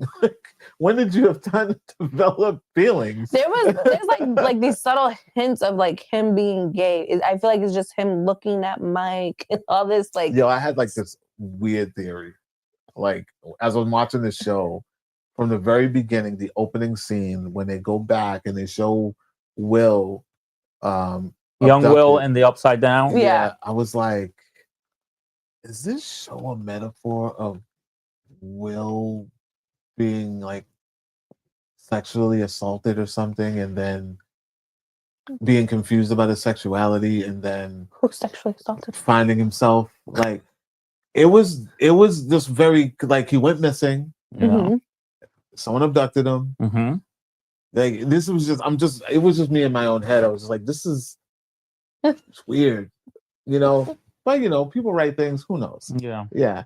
It'd be interesting if that's Eventually, like 10 years later, the girlfriend was like, "Well, this is what this." It was all in his head. Yeah. The whole thing. Oh my god. Yeah, like I don't know. See, right now it's like yeah. It's like the upside down, like the reverse. Like it's just weird. I don't know. But I don't know, man. I'm just kind of like, I think that it was an epic ending. Let's talk about the ending. It was an epic ending. Will coming into his ability, which I loved, but I do see a sacrifice coming because if he can feel the pain of everybody in the hive mind, if they kill Vecna, do they kill him? Right. If he's gonna have to kill himself to kill Vecna. You know, or is it just like this connection? Because it's like why power up another person? We got 11, we got her sister now, which I'm so glad they finally brought that back. I was like, what were we waiting for? Yeah. Like the most pointless episode in season 2. Yeah. But I feel like now we got 3 powered people versus Vecna. Someone has to go. And if he can control Vecna can definitely control him. So how is this? How's it gonna listen? All I want is more of our newest favorite character. And is the little fat kid. Oh yeah. He's Dipshit Derek. Dipshit Derek, bro. Yeah. Like that one. Yeah. Dipshit Derek is hilarious, man. Like so scene stealing left and right. I may not have reached out. I'm trying to interview. I'm trying to interview Derek. Dipshit Derek. Yes, I really want to interview. He's funny, man. He's great. He's really great. I liked him as an addition, and I don't think he's gonna die either. No, bro. You kidding me? Well, you know how every time they bring somebody new in, they're end up dying. They're done. Nah, I don't think he's gonna die. What do you think about D. Wallace? I'm not D. Wallace. I'm sorry. I was like, who's D. Wallace? I'm like D. Wallace. What's her face? From Terminator. I have not liked Linda Hamilton. Linda Hamilton. There we go. I have not like I'm like, okay, why get her? Like, maybe we'll get to see more. They always put an 80s icon. You know what's crazy? It's like I was watching and I was like, Jane Lynch could have done better. Like that's like I don't know why that came to mind while I was watching it. Yeah. Huh? Are you talking about Dr. K? Yeah. Okay. Yeah, that's Linda Hamilton. I don't know why, but I was like, yo, Jane Lynch, like this she would have been better at this part. She looks like Brenner. Brenner part 2. I'm like, she reminds me of Brenner. Oh, like I'm like, yeah, that's true. I thought it was shocking. Mama. I thought it was shocking that they even had a whole setup in the Upside Down. That was the army base. Yeah, the base. I was like, hold up, you can actually sit up in there, like you said that. They're just chilling, like. They got the monsters in there. She was like dissecting one. I was like, oh my goodness. They said like everything would like rush faster in the Upside Down. So like I don't know, like how are they maintaining? I don't know. I like we still haven't really talked about this ending, but the Will stuff is good. I love the ending. I thought it was shocking. I thought it was epic. I was like, finally. And I'm on the edge of my seat waiting for the next part. You're not. No, listen, I'm definitely watching it. I'm just saying, bro, if they would have delivered this same season 2 years ago, I probably would have been all over this. Like, really happy to have gotten it. Okay. After 5 years, like, bro, I'm expecting greatness. And well, maybe you're going to get that greatness. I think this is the build-up. These 4 episodes are the build-up. Okay, well, we'll revisit. Because now Will has his power, so what's next? We'll revisit, Yeah. All right. Well, we got time, December 25th, Christmas time. But before we go, I got to ask Al. Al, you told me that you don't rock with Stranger Things. Oh, I don't. What is it that you're just not connecting with? Everything. I try to give it a chance. Season 1, and I found weak story. I feel they just try to use nostalgia as the very key point, so that's what people connect with, and really look at the story. At least from this first season, then it connect me. I don't care about the kids, and like makes sense. Like like years of waiting. I remember that first thing they were kids. These are adults now. Like I'm watching 30-year-olds trying to act as kids now. You know what I mean? That's how it feels. So I just, it's nothing for me. That my daughter's a big fan. You know, God bless all you fans that enjoy it. Good for you. No hate on you, but it's not for Mr. Mega. All right, fair enough. Fair enough. Outside F them kids. Are we rushing to the theaters for the finale? Maybe. I'm going. Maybe they can still get me there. So yeah, it's up to you, Netflix and the Duffers, to get me to the theaters. Like it's really up to them. Like I'm still like I've been watching this show since day one. Yeah. You know, every season, whenever it drops, they are watching it. You know, doing my part, telling co-workers like, bro, Stranger Things is out. You know, like I'm that guy. What do you think is behind the wall? What do that things behind? It's probably like Vecna's little memory bank situation. Vecna's secrets. Las Pantidas. I don't know. All right, well, ladies and gentlemen, that is Stranger Things season 5. It is officially out now on Netflix. The first 4 episodes. The next 4 will be dropping on December 25th, and then you guys can catch the finale coming to select theaters and on Netflix on December 31st, which is New Year's Eve. So, yeah, check it out. All right, let's get on to this next thing, man. The industry. Someone's always got to say something about something. But in this case, I kind of agree. Everyone knows that there's like this acquisition going on with Warner Brothers Studios and trying to buy it. Netflix threw their bag in there. Yeah, Netflix threw their bag in there. Everyone threw their bag in there. Paramount, and specifically Netflix, we're going to talk about.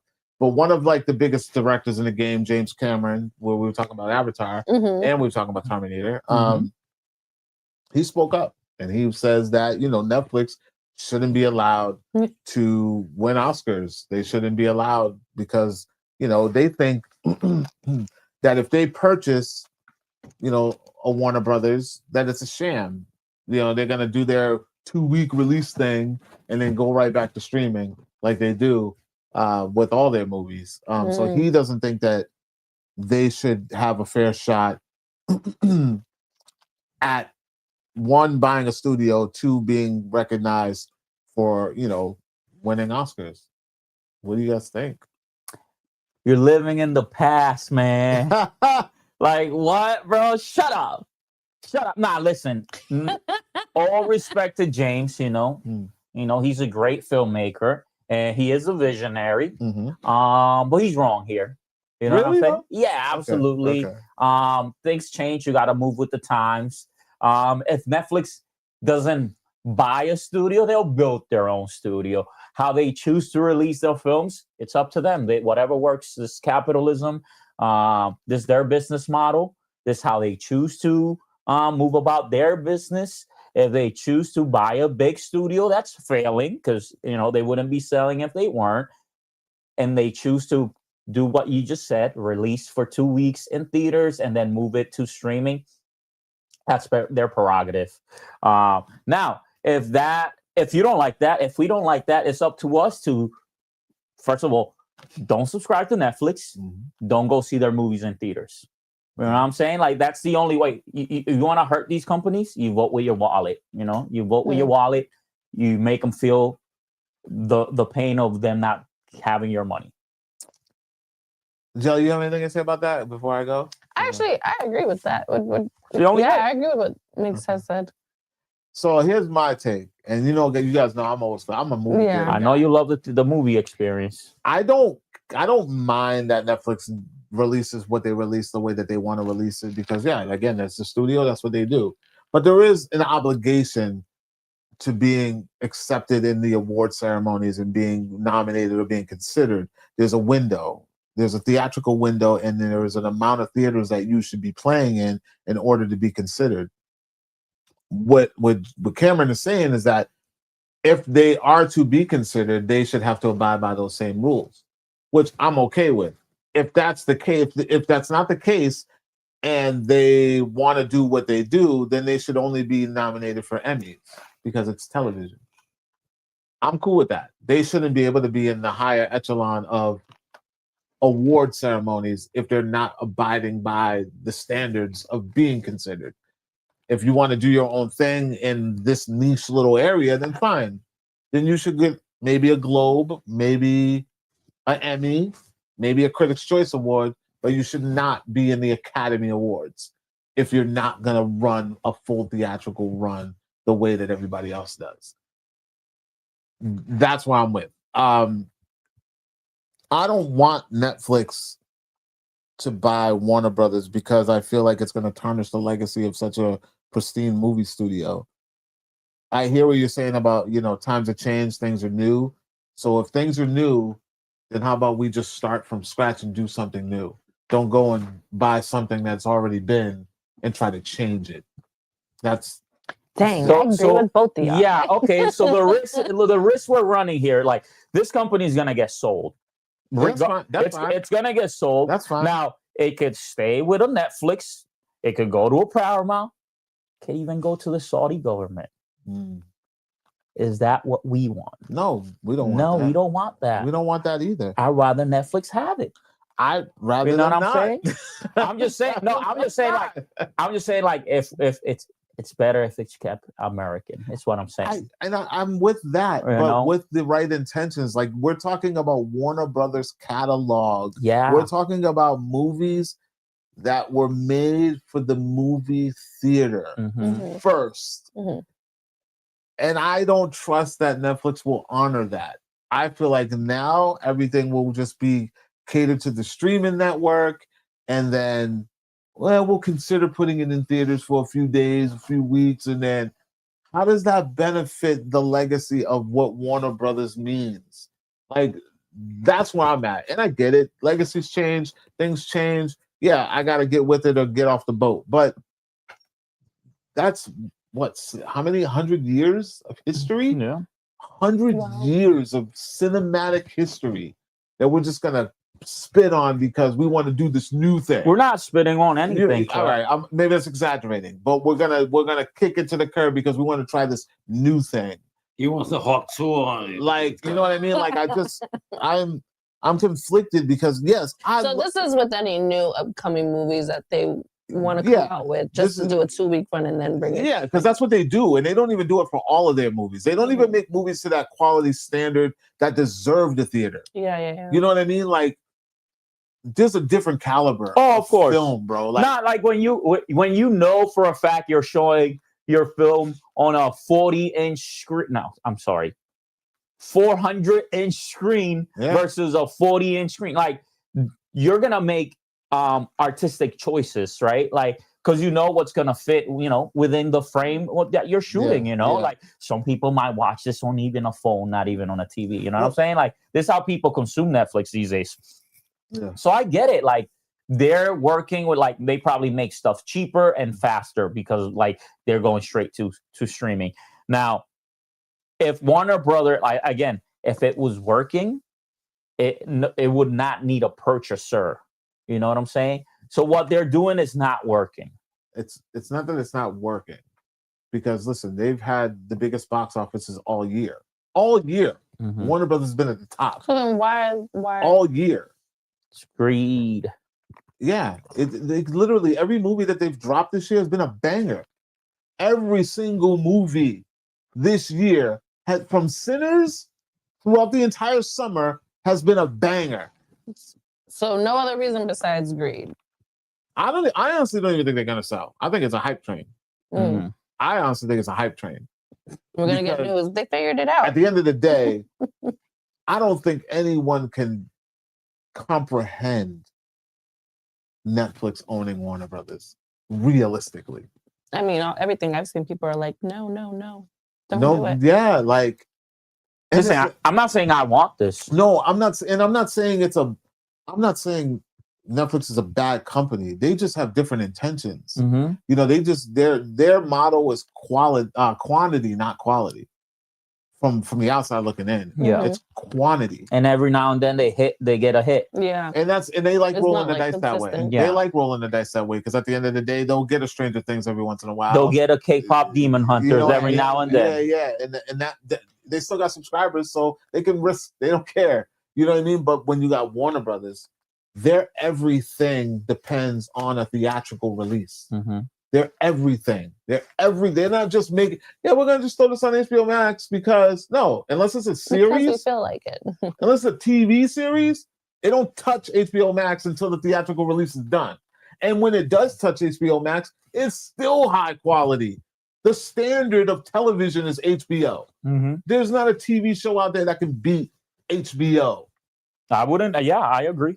So where does that quality and standard go if a Netflix buys it? I mean, HBO will still be there. Yeah, but are the same people going to be there? Yeah, HBO is going to be producing HBO quality content like Task and other projects that they're introduced every year. Now, will their DC part of that branch go away? Yeah, most likely. Yeah, most likely. Most likely. Actually, without a doubt, it'll go away. You think you're going to get rid of Gunn? No, they're not going to get rid of Gunn, but Gunn's going to have to go work for the new overlords if he wants to keep his job. They're going to be like, yo, we need DC content for Netflix. Yo, you know HBO that Max will not exist. I'm going to need that Booster Gold series like stat. Make it fast. You think that Netflix will keep HBO Max? Then we're going to get into the whole Disney Plus Hulu thing again. Like, I'm so sick of these companies owning multiple of the same shit. Like, it's the same thing. It's the future, bro. Mega. No. Listen, I know it's a bleak one, but mega corporations, you know, whatever we saw in Judge Dredd, RoboCop, all that stuff is actually happening, bro. Amazon is buying everything, bro. Like, why will they own supermarkets, bro? You know what I'm saying? Like, these corporations, they're buying everything, bro. Next thing you know, they're gonna buy an airport, bro. You know what I'm saying? Like, it's crazy. I mean, a prime example of where this is going is, I mean, look at what happened when Amazon bought MGM.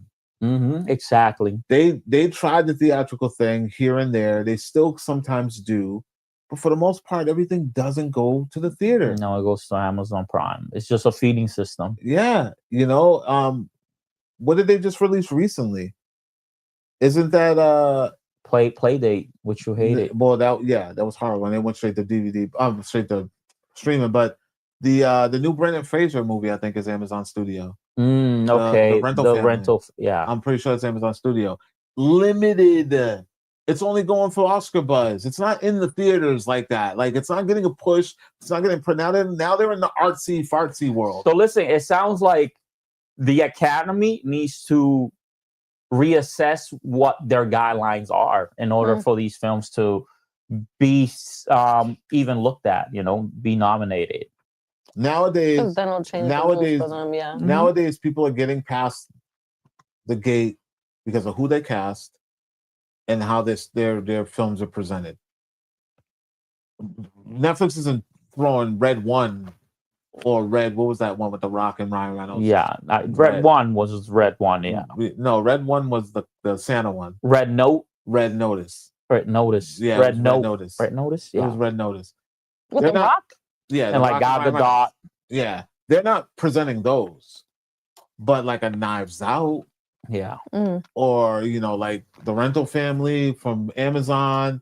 You know, it's just it's who they cast and what their stories represent that are getting them through the gate. Which is like, yeah, but then you got people who are specifically making movies for the art of it, you know, and it's, I don't know. I'm on the fence. I like the discussion because I feel like we're both on different pages, and Jelly, you're stuck in the middle. Yeah, I'm listening to both of you guys, and I get what Migs is saying, and I get what you're saying, and I also agree. Maybe now the Academy and stuff just need to change their guidelines in order for even these streamers to like follow suit. Why don't we just give the streamers their own freaking awards? Like, at this point, we're gonna create our own awards, and you know what? I'm winning everything. I'm winning it all. I mean, like you said, the corporations are crazy right now. Like, Universal owns Rotten Tomatoes. That's crazy. Like, yeah, they're like, everything skews a little bit more positive that they do. Rotten Tomatoes. Like, bro, like, that is not fair. How is this like it's weird any type of subjective? Yeah. Ladies and gentlemen, y'all let us know what y'all think. We spend a lot of time on that topic. I mean, I agree with James Cameron. because I'm old school in spirit. I just want things to stay the way they are. I love the new, but we need to start creating new. If you're gonna be the pebble that, you know, rolls down and turns into this big mountain, then start molding your own type of industry for what you do. I don't think you should be breaking what's not broke or fixing what's not broken. Let the people who make theatrical movies make theatrical movies, and you streaming people do what streamers do. You know, they didn't even want to start putting movies in theaters. They never wanted to. They didn't. That was never been their plan. They never wanted to, until people started asking for it. Then they were like, you know what? Fuck it, let's just do it. You know what I mean? Like, look at all the money they missed on K-pop Demon Hunters. Then all of a sudden they want to throw it in theaters. Like, if you were smart, you would have just done that in the first place. I don't know, because Demon Hunters found a home at home. You know what I'm saying? Like, it wouldn't have been this massive if it wasn't in 100 million homes on day one. You know what I'm saying? Again, we don't know that. Get people singing on day 2. Like, yeah, I know this, bro. Like, yeah, I know this. Like, imagine, like, what? Imagine having to bring your kids to go see that movie for the first time. Like, you think you're gonna have repeat watches? No, you're not gonna have these songs on radio stations. I'm a firm believer in a good song is a good song. I know you said that. You said that before. And if I would have heard that song, I don't give a shit where I was. Yeah, I would have been home humming that, and they would have been, "What is that?" And I'm like, "You need to go watch. You need to go watch the 6th time, like I did." Listen, my 4-year-old, she sings it without even a good music song playing. is a good song, and then you see the numbers that I posted that thing, man. I did not expect that reception. Like, people are going crazy over this thing. Yeah. Ladies and gentlemen, let us know what you think about this. James Cameron saying that Netflix shouldn't be offered Academy Awards for anything unless they're going to abide by Academy rules, do full-on theatrical releases, and commit to theatrical releases. Let us know in the comments below what you guys think about that. I didn't even pull up Cameron's face on the thing. How about that? Let's get into some trailers while we're talking. You know, Space Jam did its thing. It did it. Yeah, sure. Yeah, it did. The sequel tried to do its thing. Yeah, with New Legacy. Did it do its thing, though? I mean, it did not build a new legacy. No, it did not. The legacy died. It failed. It did not. But now Steph Curry's trying to get in the game, and literally trying to get in the game. There's a new trailer for animated film from Sony. We know they know how to do the animated thing. Spider-Verse people. Goat, ladies and gentlemen. About a goat. Better go. That plays ball. And he's pretty good at it. Yeah. Y'all watch this trailer? Y'all just watch I saw this trailer. I'm not really, bro. It feels very Space Jam-y. Bro, Zootopia is number 1.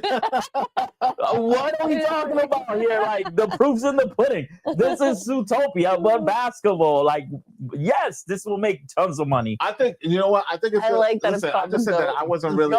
I'm not really interested, but I think it will definitely make some. It'll make the money. First of all, it's basketball. It's basketball.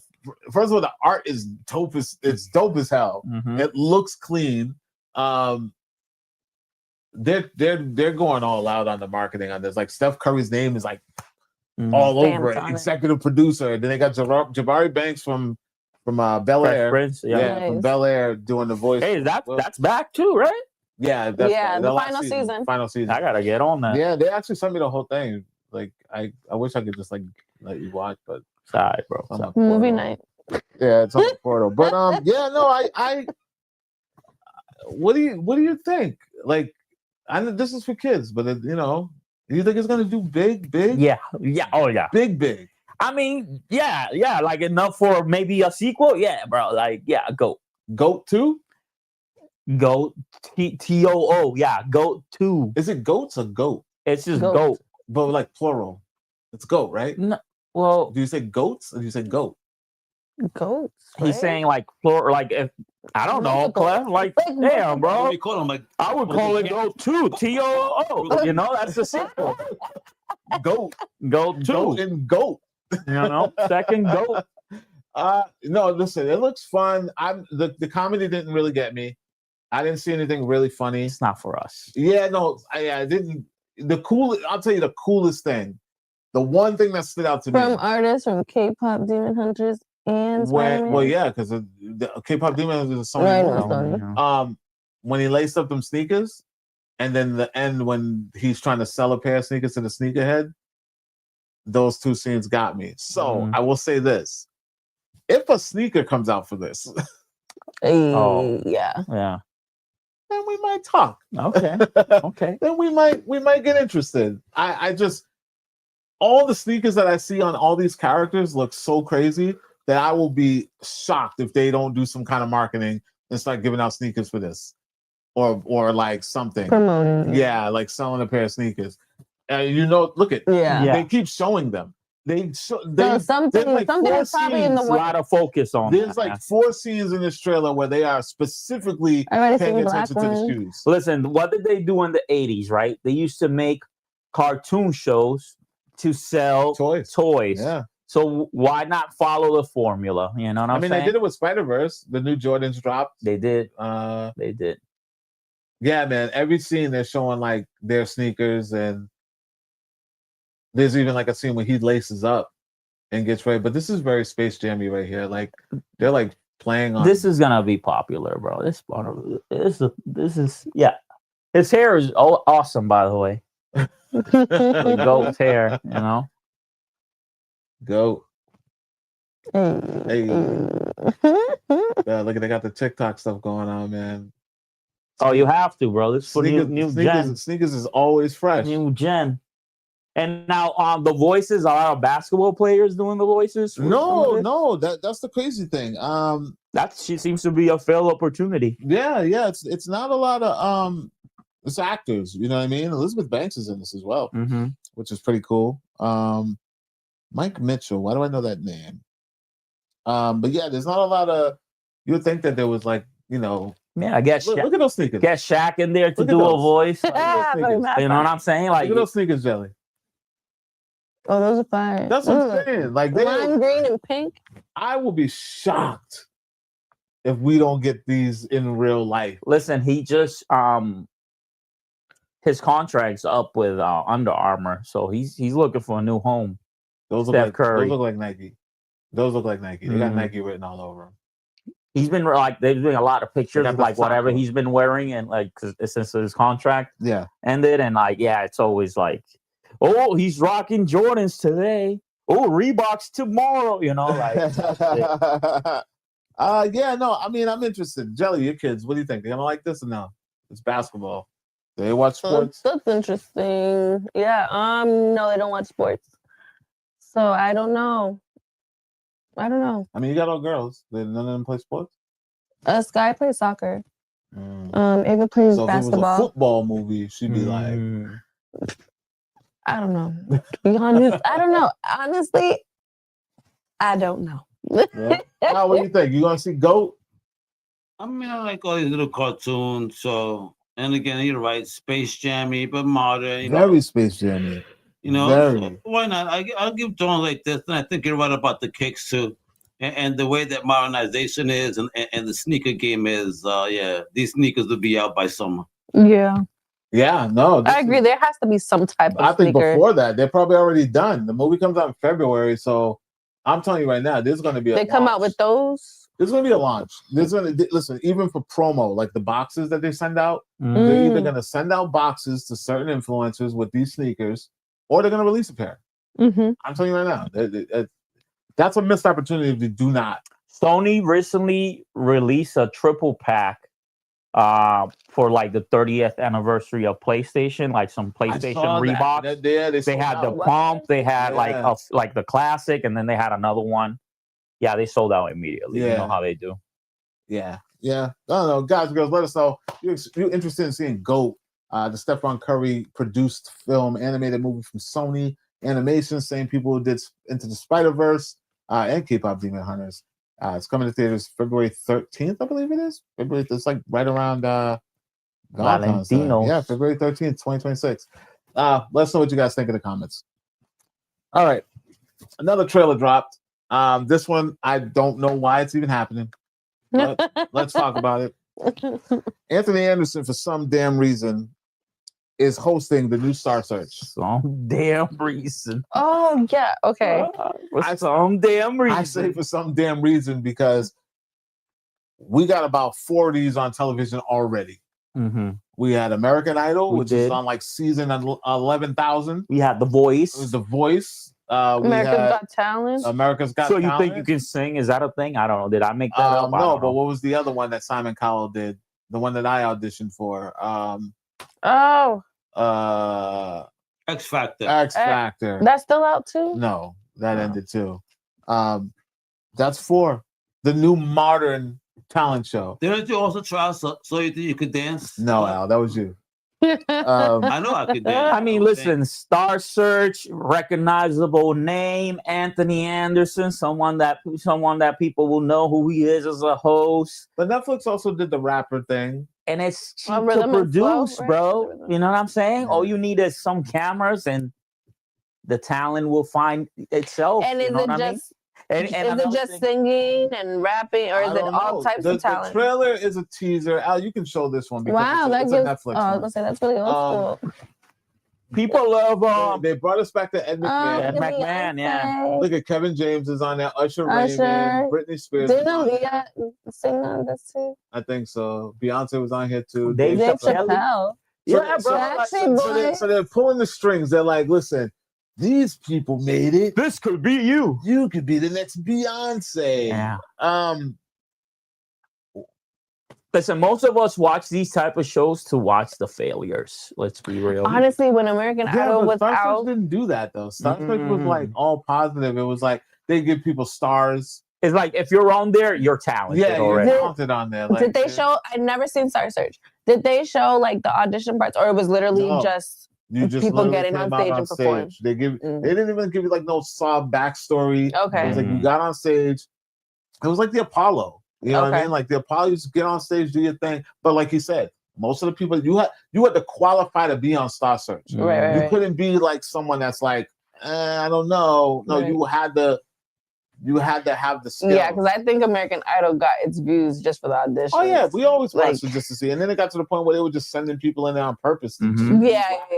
You know, people that didn't even taking opportunities from real talent just so they can have that TV moment. It's just like, come on, this is so heavily produced. It didn't even make sense. Like all reality shows. Yeah. So I don't know, man. Like, I'm not saying I'm not gonna watch this because it's always fun to watch unsigned talent. Like, there's a lot of talented people out there. You know what I mean? So I'll check it out. But I don't get it. I don't get the angle. Like, why? Like, what do we? It's recognizable, man. Bringing it back. Do people care about this though? Not us. Do you think people care about talent? So, yeah, there's some boomers out there. They're gonna be like, Star Search. Boomers though? You think they're trying to pull in a new demographic? I mean, bro, like you just said it. Like we don't know Star Search. You never heard of Star Search? I've heard of it. I've never seen it. I never seen Star Search either. But you know what it was, though. I know what it was. Yeah, you know what Soul Train is. I know all these people that came out of Star Search. Exactly. I bunch of successful individuals. Yeah. I just like with Rhythm and Flow, which was really dope. It was cool in the beginning, and then I just lost track of it. It's too much to watch out there. You know what I'm thinking? It's in my head. I'm like, does it need to be called Star Search? Yeah, bro. You know how much money they pay for that IP alone? Yeah, like, but you don't. They probably paid more for that than what they're paying Anthony Anderson. Never watched it. No, but like I said, some boomer out there is gonna be like, bro, they're bringing this back. I gotta get Netflix. So that's what I'm saying. Is this a ploy to bring in a new nostalgia? Al said it. The reason why he hates Stranger Things is because they relied on nostalgia too much, and someone's out there. Things, but you're gonna tune in to Star Search? I was never a big fan. I mean, again, I'm not a big fan of these contest type of things. Yeah. I mean, I understand who came out of it, but it's not. I don't think people take it serious now. Even the ones we have out now, it's not like a big thing. Like I used to take Simon very serious. Now he just sits there and he's like, Yeah, it's everything is just You're so good, heavily you're not produced good, now. Like I'm okay. like, is this even like a real show? Has anybody from these Right. shows, other than like Kelly Are Clarkson, they gonna ever really been make made? it after? Yeah, Are they really gonna make it after? Like, is there Are anybody you gonna other than push the her, bro? artist? Like, let's Yeah, keep man, it I real. think Not in front of the Ruben camera. Ruben I started. love saying. Ruben A lot of Studdard. people bought a lot of towels. He sold a lot of towels. What do you mean? He's selling towels? You know, because you gotta be Dude, wiping what happened to sweat. Ruben Studdard? What happened to Clay Aiken? All of them, bro. I was like, Whoever won. I'm trying to see where There's you're like, going with how many that. seasons you said? Like What? 15 seasons of Yeah, American Idol. Yeah. Name 3 of them, bro. Oh, Not like the winners, not like runners up. oh yeah. I don't Wait, didn't remember Kelly. Fantasia win? She didn't Wait, win. She didn't Yeah. win? Oh, She didn't wow. win. All Okay, I'm saying so- is where they at, bro. Ruben didn't win either. I know, he was awesome. Bro, but Clay Ruben Aiken, hasn't though. been on for years. He hasn't been No, on I know. like. But what I'm saying is that everybody that you remember was like second runner up. Which is wild. Clay Aiken won that year. Okay, that's the one. Okay. Kelly was the only Winner. She was the first She was one. the first winner. She got a TV show now on Fantasia didn't daytime win TV either. She show. didn't win, but they got like she got pushed somehow because that voice is amazing. Jennifer Hudson, right? Yeah. Like Jennifer, yeah, was she a part of? Did She was an idol. did David Archuleta win? Or was he? Chuleta? No. bro, I don't know these people. You know the song though. I don't know no Wait, what's songs, that? bro. What- Guaranteed, David bro. Archuleta. Y'all know who David Archuleta. Archuleta. Yeah, man. He kind of looks like a Gaten. I gotta look this up. Bro. Kind of reminds me of Stranger. Dustin. Stranger. Things. What's his name? Bro. David Archuleta. Yeah. Listen, Star How do you Search. spell Archuleta? Archuleta. Archuleta. Just sound it out. Yeah, Just Chuleta. start typing. I don't even remember this guy. That's what You know I'm the song. saying. You know the song if you play the song. Listen, who are they gonna find on Star Don't Search, play the bro? song because I'm not trying to get copyright strike Oh, over sorry. David I Archuleta. won't- I won't. He be like, I'm so bad, baby. Yeah, no, I mean, like I said, I check it out just to see, what kind of talent gets on there. I better not see no influences on here, though. I'll tell you that much. You know that's exactly what's because going to That's be. when I know it's rigged. Miguel Yeah. already signed up. Because that's when I know it's rigged. Like it's weird. Like, yeah. That was how I felt with Love Island, the last episode, Oh, the you last saw season. It's influencers? all influencers. Nothing was real. People that you didn't already saw, like I didn't know them, but once I learned who they were all influencers. I was like, granted, whatever. Like everybody has their own motive, whatever. But I was like, y'all really ain't in this. Y'all just for the views and all that stuff. Yeah. I mean, listen, they got good agents. The agents know how to place them in places that they need to be. There's a lot of You know what I mean? drama. So, Lots of drama. but yeah, ladies and gentlemen, Star Search is back. The reality talent show that's kind of started it all. This was like right after the Gong Show. You had the Gong Show, and then you had Star Search. Let us know what you're interested in seeing. It's gonna be on Netflix, so you have no excuse to check it out. New host Anthony Anderson. He's pretty funny. We like him. Yeah. So let us know what you guys think. All right, guys, let's get into some reviews. We got to talk some reviews. I've seen some pretty cool films, some pretty cool flicks. The first one that we're going to talk about is the Safdie brothers film. Not Safdie brothers. One half of the Safdie brothers. My man Josh Safdie. He did Marty Supreme. Marty Supreme is the new Timothée Chalamet movie, which I found to be pretty interesting. I didn't know what it was about. I thought it was a biopic at first. I thought he was playing an American ping pong player who, was I guess it's supposed to be based on, not like a hardcore biopic. It's supposed to be based on the big bang of competitive ping ponging in the 50s. And I kind of went in just to see the performance. You're looking like what? Like, because Jelly's like, I do not care about nobody. Like I could read her mind. Listen. Like ping pong. No, listen. Okay. It's not. The ping pong is not what you're gonna watch this movie for. But I guarantee when you do watch it, you're gonna be like, "Holy shit, I'm into the ping pong." Okay. You're like, I'm buying the ticket tonight. So random. I'm gonna read my reaction since you're already on that bullshit. I'm just gonna get right to the reaction because let me get to this. Hold on one second. Marty Supreme. Yeah, no. I Look at that pose. It's a weird. I don't know. All right. I don't get it. Oh, Al already got me up there. All right. Charmingly captivating and as intense as it is honest, Timothée Chalamet delivers a performance that both entertains and challenges, pulling us into pulling us deep into that gray area where passion tests principle. The film winningly balances chaos, seduction, humor, and tension, never once stepping outside the Safdie playbook. And honestly, that's the highest compliment you can give Marty Supreme. So, in a nutshell, this is the most Safdiest of Safdie films. If you know the Safdie brothers, they did Uncut Gems. They also did what was the other film that they did? Well, Good Smash Machine just now, right? One of them did Smash Machine, but they did Uncut Gems and they did Good Times with Robert Pattinson. Their style is they will make you fall in love with your main character just to watch him go through terrible shit. Oh shit! Like literally. And it doesn't have to be like physical harm but there's going to be some emotional roller coasters, some reality, some honesty, some real look at yourself moments, and just overall entertaining. And you get that in this film surrounded by the ping pong championship narrative. Timothée Chalamet delivers a great performance.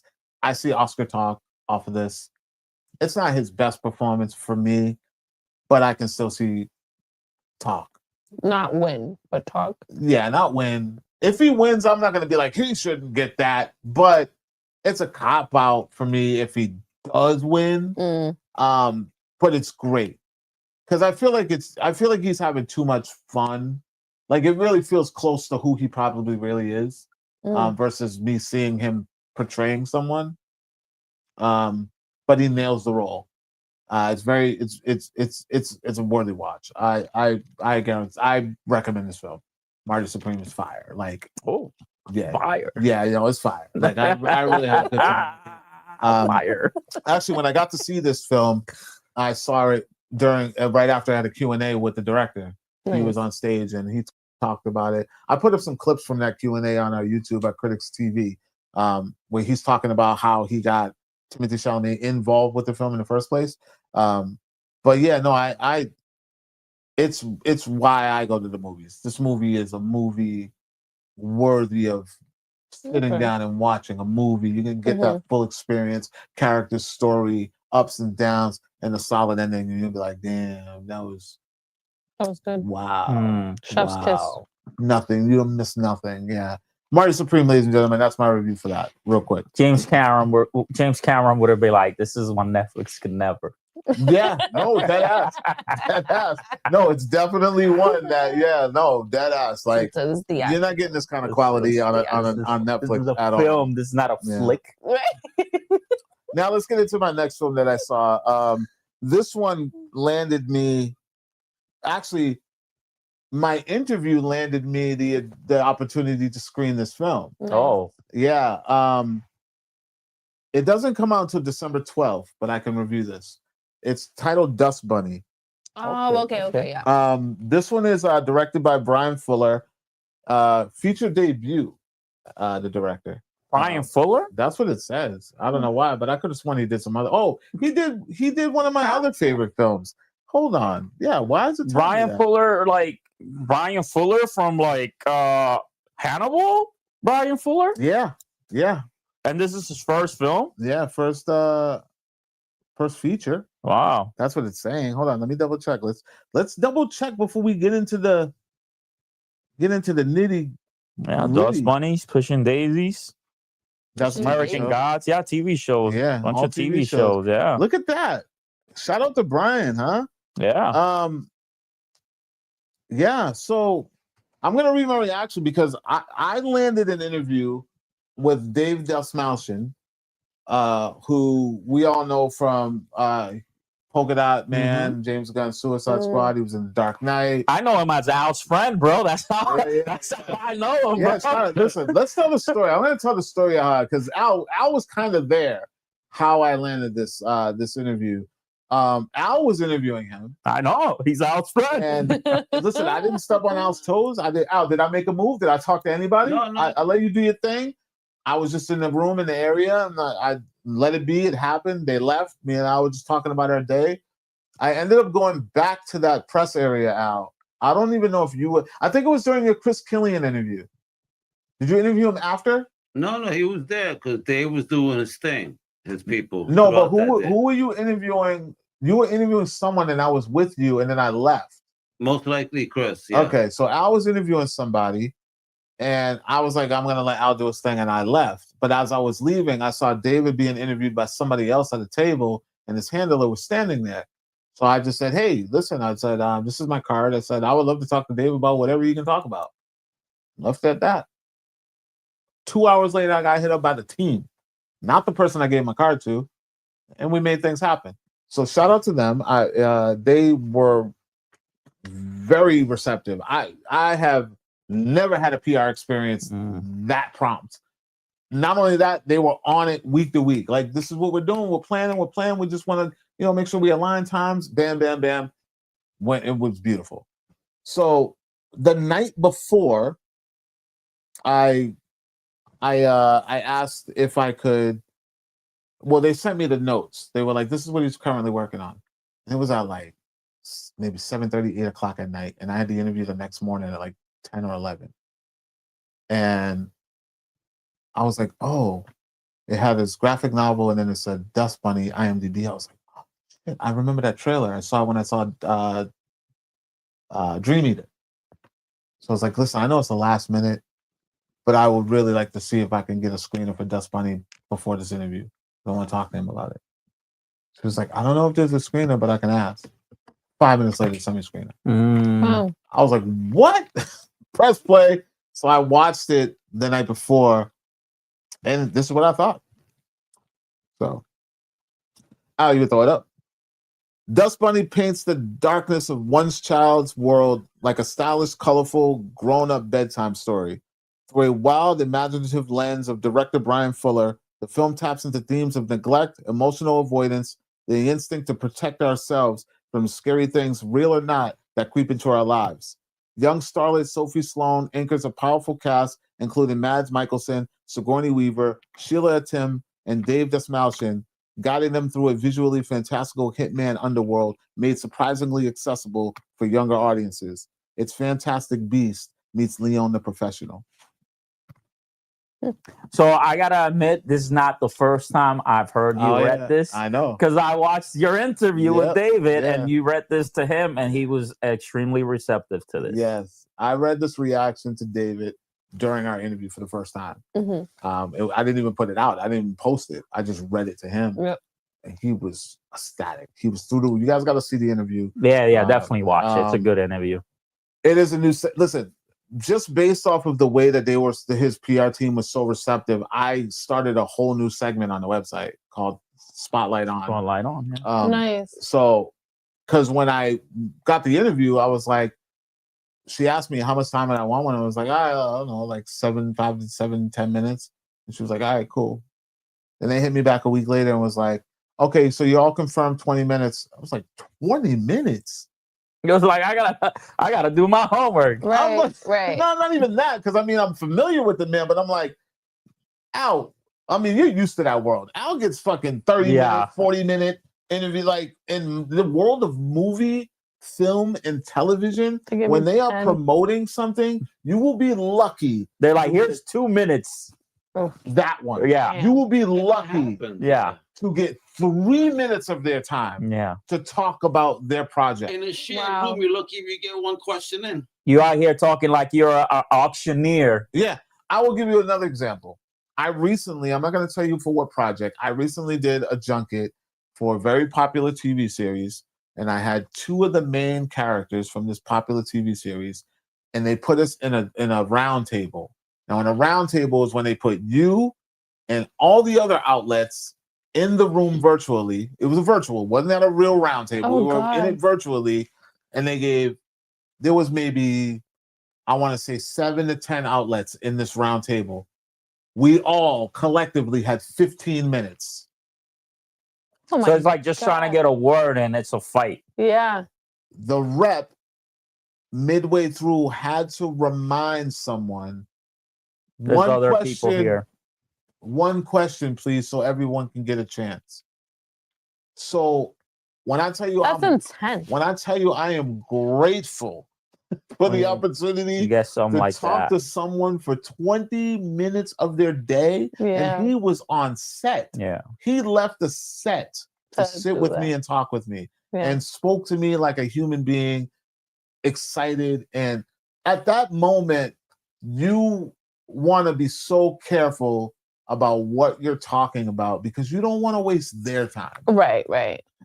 And yeah, that was probably one of the best experiences I've ever had interviewing somebody. Like it will forever be memorable. So he has a spotlight on our website. I came up with a completely whole segment for him. Yeah. You know, and now we're just looking to get more people to spotlight because I like that feeling. I like being able to excite them and give them their flowers and talk about things that get other people excited about what they got going on. It was just a really beautiful experience, lady. You know, I just, Dust Bunny, I'm excited for this movie to come out for people. It's I honestly wouldn't even push this towards adults.